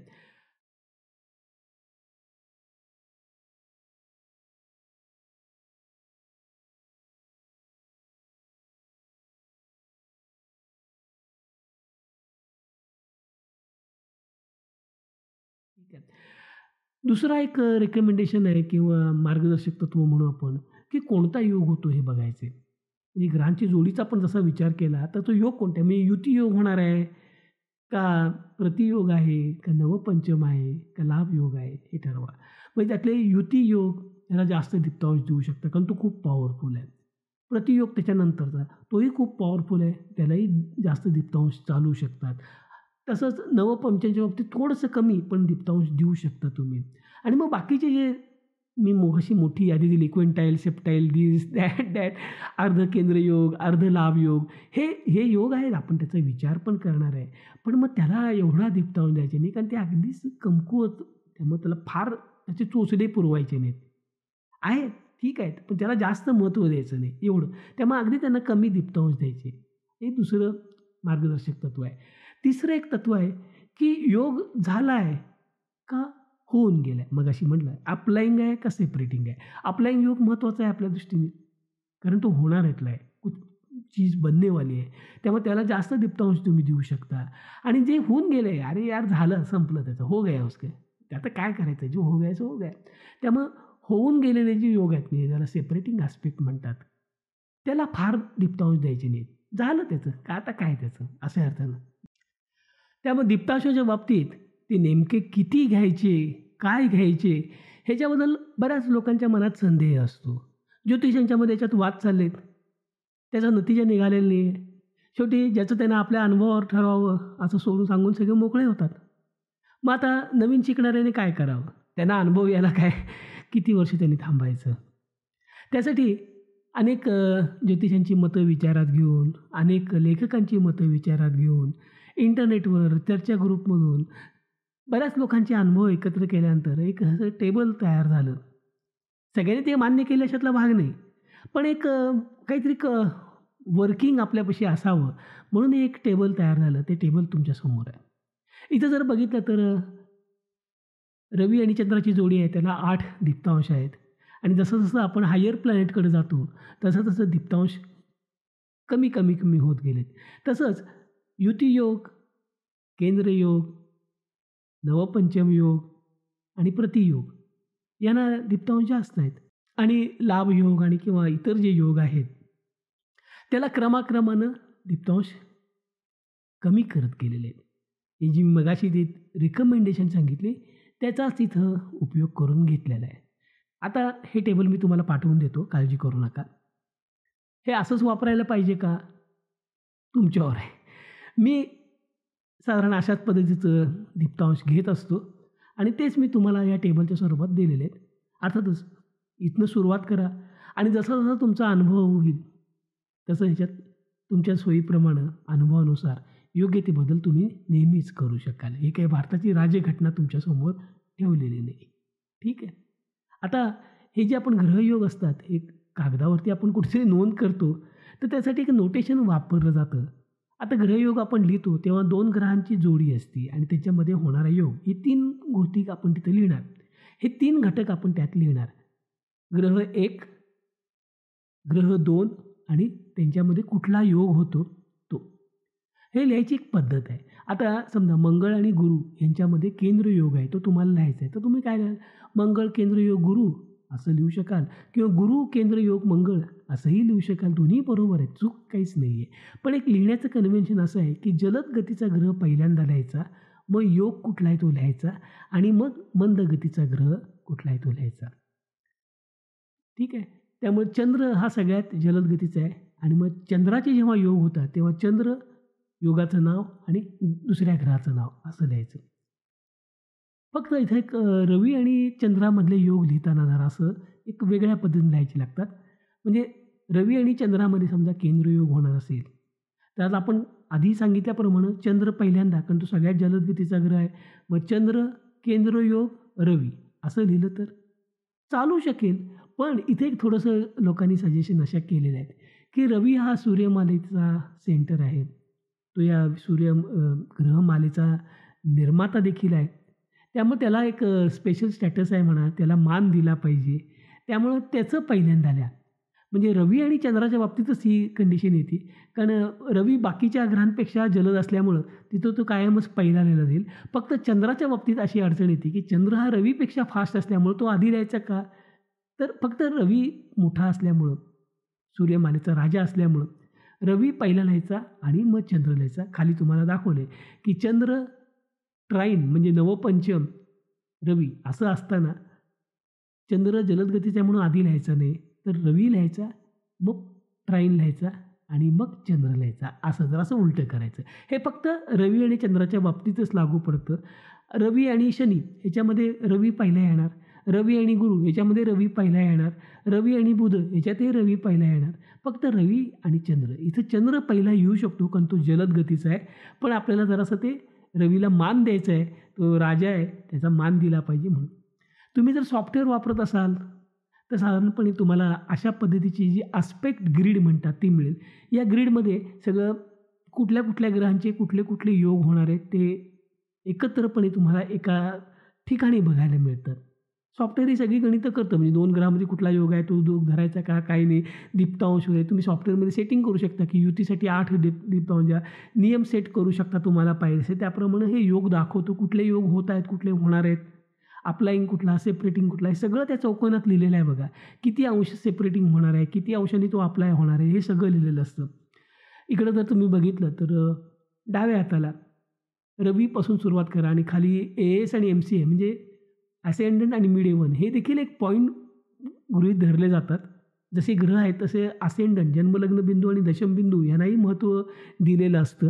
जसे बाकीचे ग्रह आहेत तसे दशमबिंदू आणि लग्नबिंदू हे एक ग्रहासारखेच मानून त्या बिंदूंशी इतर ग्रहांचे होणारे चंद्र, बुध, रवी, शुक्र यांचे योग पण विचारात घेतले जातात, घ्यावेत असंही मताचं आहे. पण तो जरासा ॲडव्हान्स स्टडीमध्ये मोडतो. आपल्या या ग्रहयोगांच्या अभ्यासामध्ये त्याच्यामध्ये आपण जन्मलग्न बिंदू आणि दशमबिंदूशी होणारे इतर ग्रहांचे योग हा अभ्यास आपण करणार नाही. तो हायली स्पेशलाइज विषय आहे. त्याचा नंतर कधीतरी आपण वेगळा विचार करू, वेगळ्या अभ्यासक्रमात विचार करू अर्थात. आणि इकडं बघितलं तर उतरत्या क्रमानं चंद्र, रवी, बुध, शुक्र असं करत परत ॲसेंडंट आणि MC परत आलं. आता वर्ण बघितलं पहिल्या कॉलममध्ये चंद्राच्या खाली बघा, चंद्र आणि रवीमध्ये कुठला योग नाही म्हणून तो चौकोन रिकामा आहे. आलं लक्षात? म्हणजे काहीतरी योग असेल चंद्र आणि रवीमध्ये. आता दिसतंय तुम्हाला चंद्र आणि रवीमध्ये तुम्ही मोजायचंच ठरवलं तर आपण मगाशी पण मोजलं काहीतरी 102 अंशाचा अंतर आहे. आता हे 102 अंशाचं अंतर हे कशातच बसत नाही ना. 90मध्ये पण बसत नाही, 120मध्ये पण बसत नाही. आणि रवी आणि चंद्रामध्ये आपण समजा 10चा ऑर्ब वापरला तरी देखील ते बसत नाही आहे. त्यामुळं तो योग म्हणजे कुठला तरी अँगल जरी असला तरी आपण दखल घ्यायची नाही आहे, कारण तो आपल्या यादीमध्ये नाही आहे, ऑर्बमध्ये पण बसत नाही आहे, आल्याड पल्ल्याडमध्ये पण नाही आहे. एक झोन तयार होतो ना, आल्याडचे काही 5-6 डिग्री, पल्ल्याडचे 5-6 डिग्री असा जो काही झोन पट्टा तयार होईल त्यातही तो बसत नाही आहे. त्यामुळे तो चौकोन रिकाम आहे बघा. चंद्राच्या लाईनमध्ये दुसऱ्या लाईनवरती बुधाच्या शेजारी बघा एक योग लिहिलेला आहे, कारण चंद्र आणि बुधामध्ये योग आहे. तुम्ही वरती इथं शेजारी पत्रिका आहे त्यात बघू शकता. तसंच चंद्र आणि शुक्रामध्ये योग आहे. ते योग लिहिताना कसे लिहिले आहेत, अप्लाइंग असेल तर A, सेपरेटिंग असेल तर S लिहितात, डिग्रीज आणि मिनिट लिहितात आणि अर्थात कुठला योग आहे त्याचा सिम्बॉल काढतात. ट्राईन आहे, स्क्वेअर आहे, ते सगळे लिहिले आहेत. तसंच चंद्र आणि मंगळामध्ये योग नाही आहे. चंद्र आणि गुरुमध्ये युती होणार आहे. ते म्हणजे दिसते समोर की लवकरच 3 डिग्रीमध्ये चंद्र गुरुला गाठणार आहे. म्हणजे तो अप्लाइंग आस्पेक्ट आहे, तसं तिथं लिहिलेलं आहे बघा. चंद्र आणि शनीमध्ये काही योग नाही, कारण चंद्र शनीच्या पुढं जाऊन पोचलेला आहे. त्यामुळे सेपरेटिंगच्याही पलीकडे तो गेलेला आहे. म्हणजे चंद्रानं काही दिवसापूर्वी शनीशी युती केली ती बघा, आणि मग शनीची युती करून चंद्र पुढं सरकला आहे. त्यांच्यात आता अंतर आहे 15-20 अंशाचं. त्यामुळं तो जरी टेक्निकली ते अंतर असलं तरी ते आपल्या योगामध्ये बसत नाही. बरोबर आहे. ऑरमध्ये बसत नाही, डेफिनेशनमध्ये बसत नाही. त्यामुळे तो योग लिहिलेलाच नाही आहे. त्यामुळे तो चौकोन रिकामा आहे. असं करत मग दुसऱ्या कॉलममध्ये बघा, रवी त्याच्या खाली. रवीचा चंद्राशी हिशोब झालेला आहे, योग नाहीच आहे. रवीचा एकदम डायरेक्ट शनीशी योग दाखवला आहे आणि त्यानंतर प्लुटोशी आहे, शिरॉशी आहे वगैरे असे योग आहेत. नंतर बुध आहे. बुधाचे कोणाकोणाशी योग होतात ते. याप्रमाणे ही आस्पेक्ट ग्रीड तुम्हाला सॉफ्टवेअरबरोबर तयार करून मिळते. त्यामुळे तुमचा खूप वेळ वाचतो. चुका होण्याची शक्यता जवळजवळ शून्य. कारण तुम्ही जर मॅन्युअली करत बसला अँगल मोजून मगाशी आपण उद्योग केला होता आणि ते असं टेबल करायचं म्हटलं तर करता येईल. नाही असं नाही. थोडंसं लेबर वर्क आहे पण करता येईल. पण कुठेतरी मोजायला चुकलं काहीतरी तर एखादं चूक होऊ शकते. सॉफ्टवेअरच्या सहाय्यानं हे अतिशय सोपं जातं. आता तुम्ही म्हणाल की ॲस्ट्रोसेजवर मिळेल काय असं? तर मला माहीत नाही, बहुतेक नाही देत कोणी. म्हणजे जी फ्री सॉफ्टवेअर आहेत किंवा फ्री युटिलिटीज आहेत ते साधारण अशा पद्धतीचं देत नाहीत. मला वाटतं प्लॅनेट डान्स नावाचं एक वेस्टर्न ॲस्ट्रॉलॉजीसाठी केलेलं सॉफ्टवेअर आहे. तिथं हे फ्री आहे ते. पण ते मला वाटतं त्यांचं ॲप आहे की नाही मला माहीत नाही. पण ते वेबसाईट आहे आणि त्यांचं ॲप कॉम्प्युटरवरती म्हणजे लॅपटॉप आणि डेस्कटॉपवरती चालणारं ॲप आहे. ते वापरून तुम्हाला अशी ग्रीड मिळू शकेल. तिथं तुम्हाला सायन निर्यन पत्रिका केली की हे तुम्हाला मिळू शकेल. म्हणजे that option you can always try. पण आपल्या भारतात जी सॉफ्टवेअर तर मला वाटतं KP Star Oneमध्ये तुम्हाला अशी आस्पेक्ट करून देतात. पण अशा ग्रीडमध्ये देत नाही, तो चौकोनात देतो. पण ॲटलीस्ट साधारण फॉर्मॅट हाच आहे. त्याचाही तुम्ही वापर करू शकता. आणि मग असं टेबल तुम्ही करा. हे मगाची जी आस्पेक्ट ग्रीड दाखवली त्याचीच एक वेगळी व्हर्जन आहे. दोन्ही वापरू. एक व्हर्टिकल एक हॉरिझॉन्टल आहे. म्हणजे इंटरचेंज केले मी. दोन्ही वाचायला सोपे आहेत, दोन्ही काढायला सोपे आहेत. हे एक तुम्हाला मी स्लाईड पाठवून देतो. म्हणजे असंच तुम्ही तयार करा तुमच्याकडं किंवा ह्यातला मी तुम्हाला जी स्लाईड देईन त्यातला हा ॲरो आहे ना वरती काढलेला आहे, रवीपासून वर गेलेला. तो ॲरो काढून देतो. म्हणजे तुम्हाला त्याची PDF पाठवतो किंवा PNG पाठवतो. मी त्याची तुम्हाला प्रिंट घेऊन नंतर त्याचे झेरॉक्स काढून त्या तुम्ही तुमच्या पत्रिकेच्या अभ्यासाच्या वेळेला वापरू शकाल. म्हणजे दरवेळेला हे काढत बसायला लागत नाही. ठीक आहे.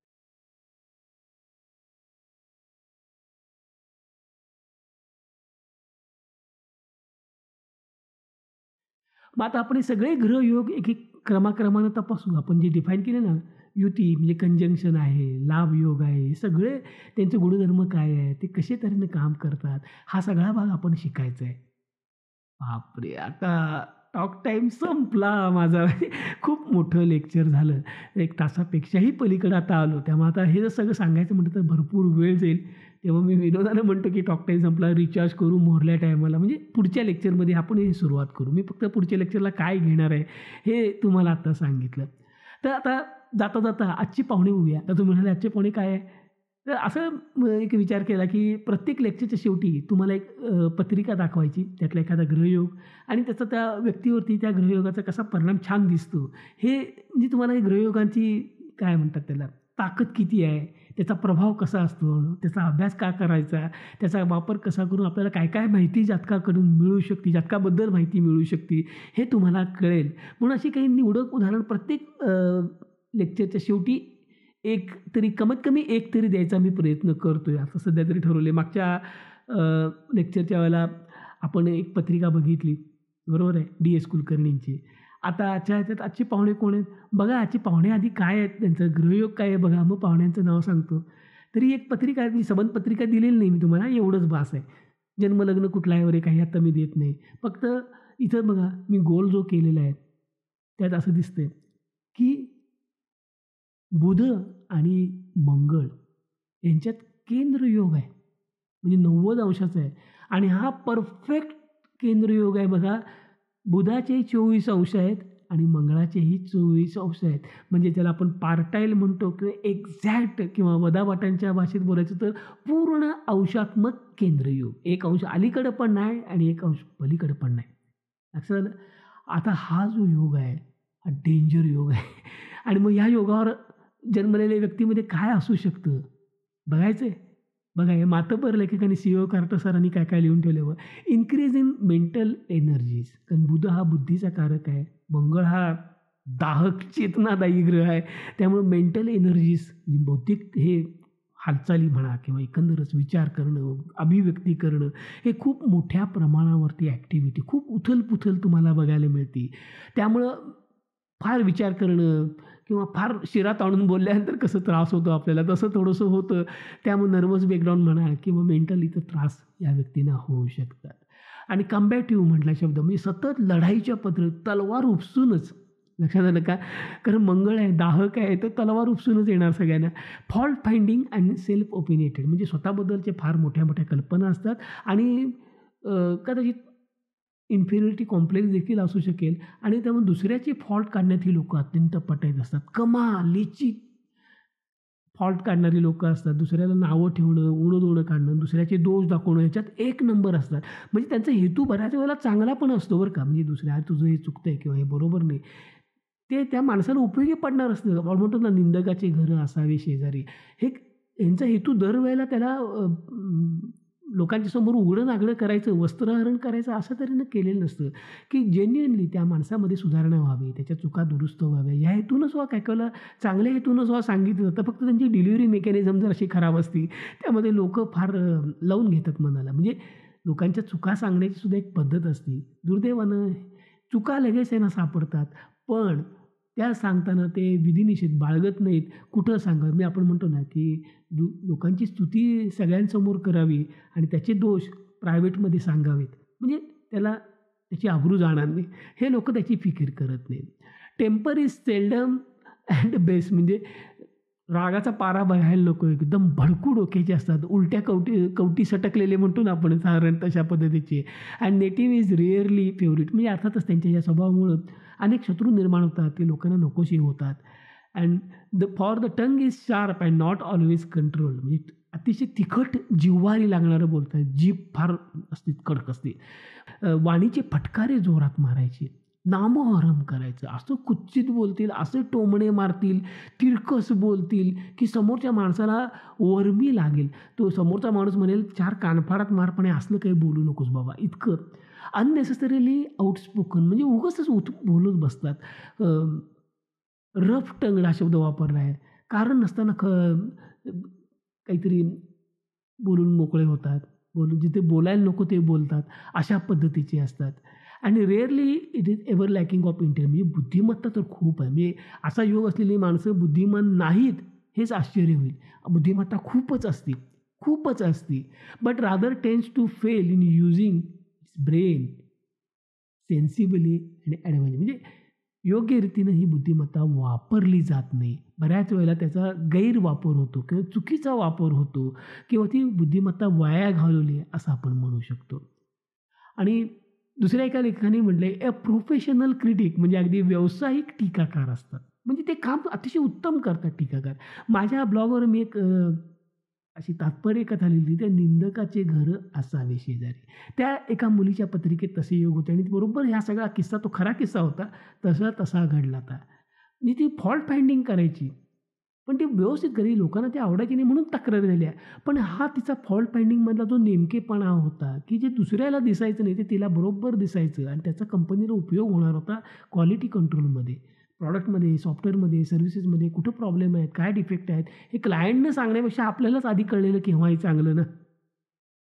त्यासाठी मग त्या मुलीची त्या डिपार्टमेंटला नेमणूक केली आणि तिने एवढी प्रगती केली, खूप मोठ्या पदावर होती ती, आता सध्या काम करते आहे. तसं हे प्रोफेशनल क्रिटिक असतात, परसेप्टिव्ह असतात and sees people's flaws and imperfection मी आत्ता जे सांगितलं ते. आणि स्लाइटेस्ट एफर्ट्समध्ये म्हणजे त्यांनी असं म्हटलं आहे की sees people's flaws and imperfection without the slightest effort म्हणजे अगदी सहजगती असं बघतात आणि सांगतात, अरे हे नाही बरोबर नाही, चुकलं आहे, असं नाही म्हणजे असं पाहिजे, इतकं ते सहजतेने सांगतात. आपल्याला अरे आमच्या कसं लक्षात आलं, आम्ही दिवसभर हे बघत बसलो आहे, आमच्या लक्षात आलं, तुला एका मिनिटात कसं कळलं. ती त्यांना ही देवी देणगी मिळाली असं म्हणू शकतो. आणि कायमच स्वतःचा विचार करतात. आता हा काय ह्या फक्त ग्रहयोगाचा स्पेशल आहे असं नाही, प्रत्येकजण सेल्फिश असतोच. फार कमी लोकं जी दुसऱ्याचा पहिला विचार करतात आणि स्वतःकडे दुर्लक्ष करतात असं नसतं. पर्सन मे बी इरिटेबल म्हणतात की कचकच फार करतात, ते त्रास देतात लोकांना. त्यांचं अस्तित्व आजूबाजूला लोकांना नकोच होते. हा असेल तर नको रे बाबा. किंवा पिकनिकला जायचे, पार्टीला जायचे आणि ही व्यक्ती येणार असेल आणि हे जर कळलं ती येते होय मग नको, आम्ही येत नाही. काही ना काहीतरी कारणं सांगून लोकं गळायला सुरुवात होती. तो येणार असेल तर आम्ही नको बाबा, सगळ्या पार्टीचा बेरंग करतो, सगळ्या पिकनिकची वाट लावतो, नको रे बाबा. ते उगाचच हात दाखवून अवलक्षण केल्यासारखं होईल. ती नको माणूस, तो जर येणार असेल तर आम्ही येत नाही, तो जर येणार नसेल तर येतो, असं होतं थोडं.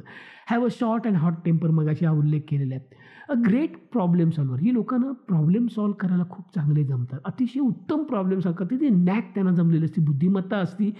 दोष कुठं आहेत, कुठं डिफेक्ट आहे किंवा कुठं डिफेक्ट होऊ शकेल, कशा तऱ्हेने हा प्रॉब्लेम निर्माण झाला आहे आणि याला कुठलं सोल्युशन लागू पडेल हे त्यांना अतिशय चांगलं कळतं. ती देवी देणगी मिळाली म्हणून आपण त्यांना. पण unfortunately morals are not the best. म्हणजे थोडंसं ज्याला म्हणतो ना कॅरेक्टर ढिल्ला आहे, थोडंसं त्या पद्धतीचे असतं. फेअरली सेल्फिश असतात, स्वयंकेंद्रित, स्वतःपुरतं बघायचं.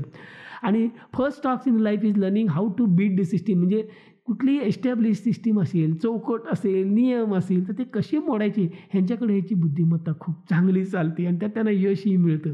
There greatest pleasure comes from the circumventing or bypassing the rules. म्हणजे रूल मोडणं याच्यातच त्यांना मर्दुमकी वाटते आणि ते रूल कशा तऱ्हेनं मोडता येतील याचा त्यांचा सतत विचार चाललेला असतो आणि त्याच्यातच ते मर्दुमकी दाखवतात असं आपण म्हणू शकतो. The person may lie regularly or fail to keep his word. आता ते खोटारडेपणा असतो किंवा मखलाशी केली जाते, सारवासावर केली जाते. हा थोडासा बुधाचा जो एक निगेटिव्ह बाजू आहे ती इथं दिसते. कारण बुध हा मंगळाच्या एकंदर प्रभावामुळं बराचसा बिघडला असं आपण म्हणू शकतो इन दॅट केस. आणि he believes the end justifies the means and not particularly concern with the integrity. सत्य, ऑनेस्टी, इंटिग्रिटी गेली खड्ड्यात, काम झाल्याशी मतलब आहे, माझं काम झाल्याशी मतलब आहे, मला पुढं जर गेलं तर आलं ना, मग बाकीची काही काय करेनात. हे जसं काही लोकांचं तुमच्या आजूबाजूला अशी लोकं तुम्ही बघितली सुद्धा असतील, हे साधारण त्याच्यामध्ये असतं. डायरेक्ट असतात, ब्लंट असतात, often speaks before thinking and offending other. कुठलाही सारासार विचार न करता ते बोलून धाड धाड धाड धाड मोकळे होतात. समोरच्या माणसाला काय वाटेल, तो किती दुखावला जाईल, कशाची ती तमा बाळगत नाहीत. द मोस्ट एनर्जेटिक माइंड त्यांच्याकडे असतं. असं काय बघायला नको, आधी बुधाची उच्च दर्जाची बुद्धिमत्ता आणि प्लस त्याला मंगळाकडनं जे काही तेज किंवा वलय किंवा धडाडी मिळाली आहे, मग तुम्ही कल्पना करू शकता की काय होऊ शकतं. विटी असतात, खूप म्हणजे चतुर असतात बोलण्याच्या बाबतीत, तर असे खवचट बोलतात, थोडंसं तिरकस बोलतात, सरकॅस्टिक थोडं बोलू शकतात. त्यानंतर ह्युमर असतात, खूप विनोदी गमते देखील असतात. जेव्हा ते खुश असतात, चांगल्या स्थितीत असतात ना, तेव्हा काय बघायला नको, शब्दाची भुलभुलई उभे करतील, 7 मजली हसतील, दुसऱ्याला हसवतील. म्हणजे काही वेळेला त्यांचा सहवास बरा पण वाटतो. पण जेव्हा ते टीका करायला सुरुवात करतात, नावं ठेवायला सुरुवात करतात, जिभेचे फटकारे मारायला सुरुवात करतात, तेव्हा मात्र नको असं असं होतं. The person is as practical at can be. खूप व्यावहारिक पातळीवर काम करतात. स्वप्नाची मनोराज्य होईल रे, जमेल रे, करू रे वगैरे असं काही नाही. करके दिखाएंगे, करायचं चल, असं ते मंगळाचा जो झपाटा आहे तो इथे तुम्हाला बघायला मिळतो. त्यासाठी बुद्धाची बुद्धिमत्ता त्यांना मिळाली. दिस इज एक्सलंट मेकॅनिकल ॲबिलिटी. म्हणजे इथं यांत्रिकी म्हणू किंवा तारतम्य, तर्क वापरणं म्हणून त्याला ग्रेट प्रॉब्लेम सॉल्व्हर त्यासाठीच म्हटलेलं आहे, त्याच्यासाठी. आणि person loves a good mental puzzle. म्हणजे कोडी सोडवणं, म्हणजे जसं अलंकारिक अर्थाने वापरले, कोडी सोडवणं म्हणजे गुंतागुंतीच्या प्रश्नाची सोडवणूक करणं, मार्ग काढणं, हे या लोकांना अतिशय चांगलं जमतं. हा त्यांचा चांगला गुण आहे. फॉल्ट फाइंडिंग देखील चांगला गुण आहे. मी म्हटलं ना की निंदकाचे घर असावं शेजारी, अशी माणसं पण आपल्या शेजारी लागतात. कारण ते आपले फॉल्ट सांगताना आपल्याला सुधारायची एक संधी मिळते. कारण आपल्याला आपले स्वतःचे फॉल्ट दिसत नाहीत, दिव्याखाली अंधार म्हणतात तसं, तर त्या लोकांना चटकन दिसतात. फक्त त्यांची सांगायची पद्धत चुकलेली असते, एवढाच त्याचा काहीतरी वाईट भाग म्हणून. He likes to be detective in deciphering people's motive. म्हणजे दुसऱ्याचं काय कल आहे, काय नूर आहे, त्याच्या मनात काय घोळतोय, हा नेमकं काय करेल बाबा, हा म्हणतोय मी उद्या येतो पण हा उद्या येणार नाही आहे, हे या लोकांना आधीच कळतं. ते डिटेक्टिव्ह म्हणजे गुप्तहेर कशी माहिती काढतात, तसं हे यांना नजरेच्या एका ह्याच्यातच कळून जातं. म्हणजे तेवढी अनकॅनी त्यांच्याकडे ॲबिलिटी असते. However he is too sceptical and suspicious. म्हणजे संशय, शक करना मेरा पेशा आहे, हे ठीक आहे.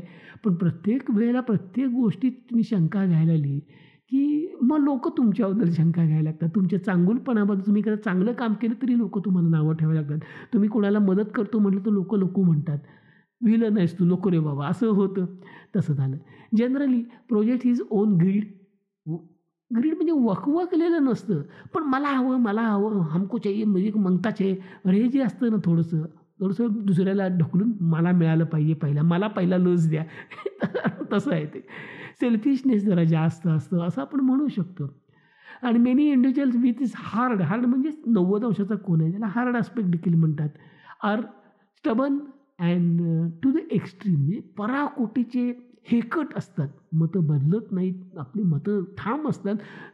चुकीचे आहेत असं सांगितलं, त्यांना स्वतःला आतनं पटलं तरी ते बदलायला तयार होत नाहीत. मोडेन पण वाकणार नाही म्हणतात ना, तशा पद्धतीचं.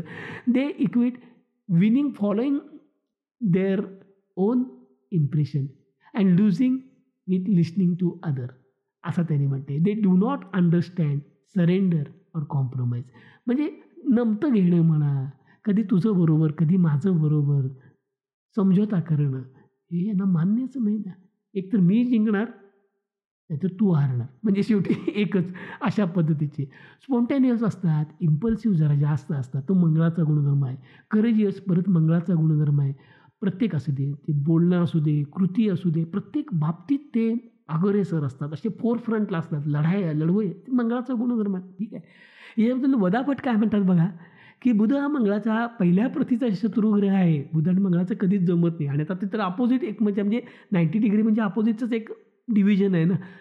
त्यामुळं एक विशिष्ट बाजू असती, ती इथं दिसती. दुसऱ्याच्या अवगुणावरती घाव घालणे, मगाशी जे इंग्रजीत दाखवलं तेच बदापटांनी पण तसा, आणि त्याच लाईनवर लिहिलेलं आहे. फटकळपणानं बोलणं, एक घाव दोन तुकडे करणं, वर मी लागेल असं बोलणं, असे अनेक अशुभ लोक कुंडली इतर दृष्टीने चांगले असतात. बौद्धिक बाजू खूप चांगली असू शकते. अनेक बुद्धिमान आणि हुशार व्यक्तींच्या पत्रिकेत बुध मंगळ शुभ योगापेक्षा, बघा वदापट काय म्हणतात, शुभ योगापेक्षा बुध मंगळ अशुभ योग असतात. म्हणजे जे हुशार बुद्धिमान लोक असतात त्यांच्या बाबतीत आपल्याला असं वाटतं की मंगळ आणि बुध जे चांगला योग असायला पाहिजे, ते बरोबर अपोजिट योग असतो, असं ऑब्झर्वेशन, आणि हे मी बघितलेलं आहे, लक्षात ठेवा. मूळच्या बौद्धिक बाजू जी बुधाची असते त्याला ही मंगळाची चेतनाशक्ती मिळती, एक विशिष्ट झेप बुद्धिमत्तेची होती, समयसूचकता, हजरजबाबीपणा, हरहुन्नरीपणा, जात्यास हुशारी काही विधायक, सर्जनशील, चांगल्या कामासाठी न वापरता दुसऱ्या कुठल्या तरी भलत्याच कामासाठी वापरले जाते.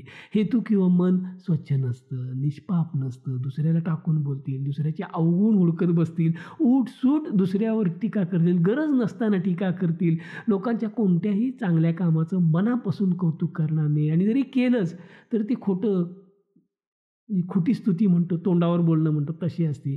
स्वभाव अत्यंत गर्विष्ठ किंवा अहंकारयुक्त असतो, हट्टी दुराग्रही असतात, कोणाचाही विरोध यांना सहन होत नाही. जरा ह्याला कोणी अपोज केलं, त्यांच्या मताविरुद्ध जायचं केलं, दुसरं मत व्यक्त केलं तरी हे त्याच्यावर तुटून पडतात, हाणून पाडतात, त्याला इतपत ते असतं.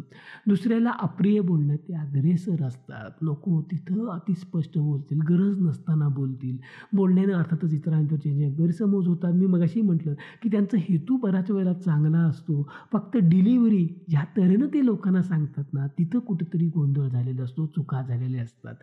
अविचारी बुद्धी होती बऱ्याच वेळेला, बुद्धी भ्रष्ट झाली म्हणतो तसं होतं. बुध हा निसर्गाचाच चंचल ग्रह आहे, त्यात त्याने मंगळाची त्याला जोर मिळाल्यानंतर काय होणार, मानसिक अस्थिरता, चांचल्य, अधीरता, रागाच्या भारात केलेली अतिरेकी किंवा अविवेकी कृत्य, तरेवैक वागणं, हे सगळं इथं बघायला मिळतं. बाकी जर कुंडलीचा दर्जा चांगला असेल, हे बदाबट लिहित आहेत, कुंडलीचा दर्जा चांगला असेल, इतर चांगले योग असतील किंवा मंगळ बुध बलवान असतील, तर ही व्यक्ती अत्यंत धूर्त, मुत्सद्दी, राजकारणी असते, राजकारणात ती खूप पुढे येते.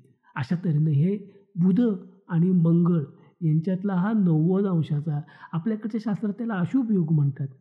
परदेशी याच्यामध्ये तो इनहार्मोनियस किंवा थोडासा चॅलेंजिंग. आता चॅलेंज काय आहे तुमच्या समोर आहे, ह्याला तुम्ही अशुभ म्हणू शकता किंवा शुभ म्हणू शकता किंवा चॅलेंजिंग म्हणू शकता, ते तुम्ही ठरवा. म्हणजे बुद्धिमत्तेचा चांगला वापर आहे, समजसूचकता आहे, बऱ्याच चांगल्या गोष्टी पण आहेत, वाईट पण आहेत, असं प्रत्येक योगात असतं, ते आपल्याला ठरवायचं आहे. आता ह्याच पत्रिकेत आणखीनही काही योग आहेत, त्याचा आता मी उल्लेख करणार नाही, सांगणार नाही आहे, तुम्हाला माहिती म्हणून सांगतो. याच्यात बघा, द्वितीय स्थानात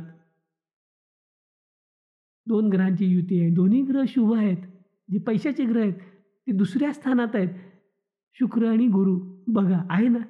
आणि पण एक आहे मिठाचा खडा, हा जो शुक्र आहे तो कन्येचा आहे. आता तुमच्या लक्षात आलं असेल की काय होऊ शकते तर. आणि इकडं बघा, हा जो मंगळ आहे तो दशमात जरी असला तरी चतुर्थ स्थानातनं शनी आणि हर्षल त्याच्या अपोजिट आहेत. आणि इकडं आणखीन एक योग आहे, तोही जरी वाईड आहे, म्हणजे 10 अंशाचं अंतर आहे चंद्र आणि नेपच्यूनमध्ये. युती म्हणू शकतो आपण त्याला, कारण चंद्र आहे त्यामुळे त्याला 8 किंवा 10चा दीप्तांश दिला तर चंद्र आणि नेपच्यून युतीत आहे, ते 11व्या स्थानात आहेत. क्या कहना असं मी लिहिलंय. खाली कॉकटेल आहे, तिकडे हॅ म्हणजे मजेशीर बऱ्याच गोष्टी नुसती ती युती. जे पहिल्या प्रतीचे शुभग्रह आहेत ते द्वितीय म्हणजे धनस्थानात आहेत. म्हणजे काय असू शकेल बघा, तुम्ही कल्पना करा. फक्त मिठाचा खडा सांगितला तो, की कन्येचा शुक्र आहे तिथं. मग आता तुम्हाला वाटेल अरे एवढं कोण व्यक्ती आहे, कोण आहे हे? प्रल्हाद केशव अत्रे, आचार्य अत्रे. मी आता काही बोलायला नको. तुम्हाला हे सगळं माहिती आहे. आचार्य तरी कोण होते, कसे होते, काय वागत होते. आणि मी मगाशी जी वर्णनं सी.ओ. कार्टर साहेबांनी किंवा इतर लोकांनी आणि वदावटांनी लिहून ठेवलेलं तुम्हाला दाखवलं, तंतोतंत आचार्य अत्रेंशी मिळतं जुळतं आहे. अगदी असं वाटावं की आचार्य अत्रेंचा एकंदर चरित्रपट, त्यांचं वागणं, बोलणं, लिहिणं, चालणं काय असेल ते उतरून काढलेलं आहे. असं वाटावं इतकं हुबेहूब साम्य आहे. आधी आपण डी.एस.केचं बघितलं त्यावेळेला ती हुबेहूब, पण तिथंही अंशात्मक, पूर्ण अंशात्मक योग होते. इथंही पूर्ण अंशात्मक योग आहेत. म्हणजे मला इथं सांगायचं काय की अंशात्मक योग अगदी पूर्ण अंशात्मक असेल किंवा 1-2 डिग्री जास्तीत जास्त अलीकडे पलीकडं असेल तर हे फळं मिळतात. अर्थात बाकीच्या पत्रिकेचा अभ्यास पण आपल्याला करावा लागतो. स्थानगत फळं बघायची म्हणजे हा योग कुठल्या राशीतनं होतोय, हा योग कुठल्या स्थानातनं होतोय. आता अत्रे साहेबांच्या याच्यामध्ये हा पहिल्या आणि दशमातनं झाला. आता जन्मवेळेची ॲक्युरेसी नाही आहे. जी जन्मवेळ उपलब्ध आहे किंवा मोस्ट सर्क्युलेटेड म्हणू, ती मी घेऊन ही पत्रिका केलेली आहे. अत्रेंचा जन्म 1898 साली झाला. आता त्यावेळची घड्याळं आणि हे सगळं तुम्हाला माहिती आहे. 1898 साली काय घड्याळं आणि काय घेऊन बसलात. घटिका पळावर काम चालायचं. सूर्योदयाला जन्म झाला होता तुझा, कासरा बोरवाला तेव्हा जन्म झाला होता, सासवडसारख्या गावात जन्म झाला. त्यामुळं या पत्रिकेच्या बाबतीत जरी मी ग्रह अमुक भावात असं लिहिलेलं असलं तरी ती उपलब्ध जन्मवेळेच्या नुसार लिहिलेलं आहे, एवढं लक्षात घ्या. जरी हा योग या भावातनं झाला, असं जरी आपल्याला ठरवता येत नाही कारण जन्मवेळ अचूक नसली, तरी प्युअर ग्रहयोग म्हणजे बुधाचा आणि मंगळाचा पूर्ण अंशात्मक केंद्रयोग एवढंच बघायचं. तो कुठल्या राशीतनं झाला, कुठल्या भावातनं झाला, हे जरी नाही बघितलं तरी देखील केवढी माहिती तुमच्या हातात आली बघा. जर हे अगदी म्हणजे बऱ्यापैकी अचूक जन्मवेळेची पत्रिका मिळाली तर कुठल्या भावातनं योग झाला हेही आपल्याला कळेल. आणि मग त्या ज्या भावातनं हा योग होतो त्या भावाच्या संदर्भात त्या भावांच्या कारकत्वांचाही इथं फरक आपल्याला, त्या कारकत्वांचाही इथं विचार करून हे अजून एका वरच्या लेवलवर आपल्याला घेऊन जाता येतं. अधिक तपशील ह्याच्यामध्ये भरता येतील, अधिक रंग ह्याच्यामध्ये भरता येतील. त्यामुळं ग्रहयोगांचा अभ्यास किती महत्त्वाचा असू शकतो आणि त्यातनं किती माहिती मिळते, एक उदाहरण तुमच्यासमोर दिलं.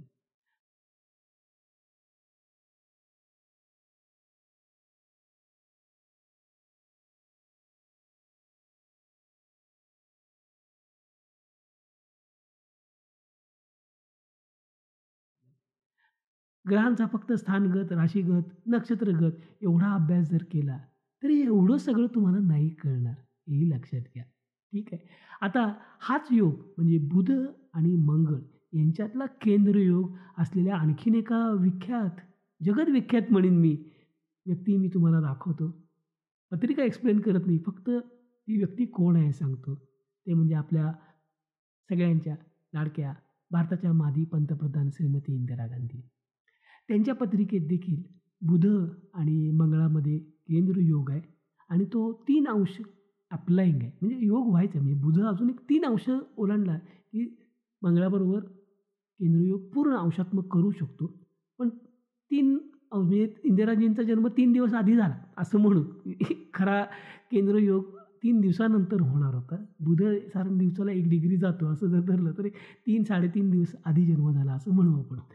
पण त्या योगाची जी फळं आपण बघितली, बऱ्यापैकी लागू पडतात इंदिराजींना. ठीक आहे ना? अशी बरीच उदाहरणं तुम्हाला मिळतील. तुम्ही जर इंटरनेटवर किंवा डेटा बँकमध्ये वगैरे असं सर्च केलं, कुंडली संग्रह असतात, तर तुम्हाला अशी वेगवेगळे ग्रहयोग असलेल्या व्यक्तींचं तुम्हाला कलेक्शनसुद्धा मिळू शकतं. जरा प्रयत्न हातपाय हलवलेत तर हे कळू शकेल. आणि असं एकत्र घेऊन त्यांचा अभ्यास केला तर या योगाच्या छटा तुम्हाला कळतील. एकच योग वेगवेगळ्या लोकांना कशा तऱ्हेनं फळं देतो हेही तुमच्या म्हणजे हे अगदी काही गॉस्पेल नाही आहे की भारताची राजघटना नाही की प्रत्येक बुध आणि मंगळाच्या योगामध्ये अशीच फळं प्रत्येक व्यक्तीला मिळतील का? तर याचं उत्तर नाही असंच येईल. प्रत्येक व्यक्तीमध्ये थोड्या थोड्या वेगवेगळी फळं मिळतील, पण त्यांची थीम ज्याला आपण म्हणतो ना, ती हीच राहणार आहे. असाच आपल्याला अभ्यास करायचा आहे. तर पुढच्या व्याख्यानात सगळे योग आपण प्रत्येक योगाची व्याख्या, त्यात काय काय होतं, तो कसा अभ्यास करायचा, हे सगळं बघणार आहे. तेव्हा आत्ता इथंच सगळ्यांना मी शुभेच्छा देतो आणि ह्या लेक्चरबद्दल धन्यवाद देतो. आणि या लेक्चरच्या स्लाईडच्या बॅकग्राऊंडच्या निमित्तानं का होईना विस्लर्स मदर आज आपल्यासमोर आहे. शेवटी ती आईच आहे. ती फक्त जेम्स विस्लरची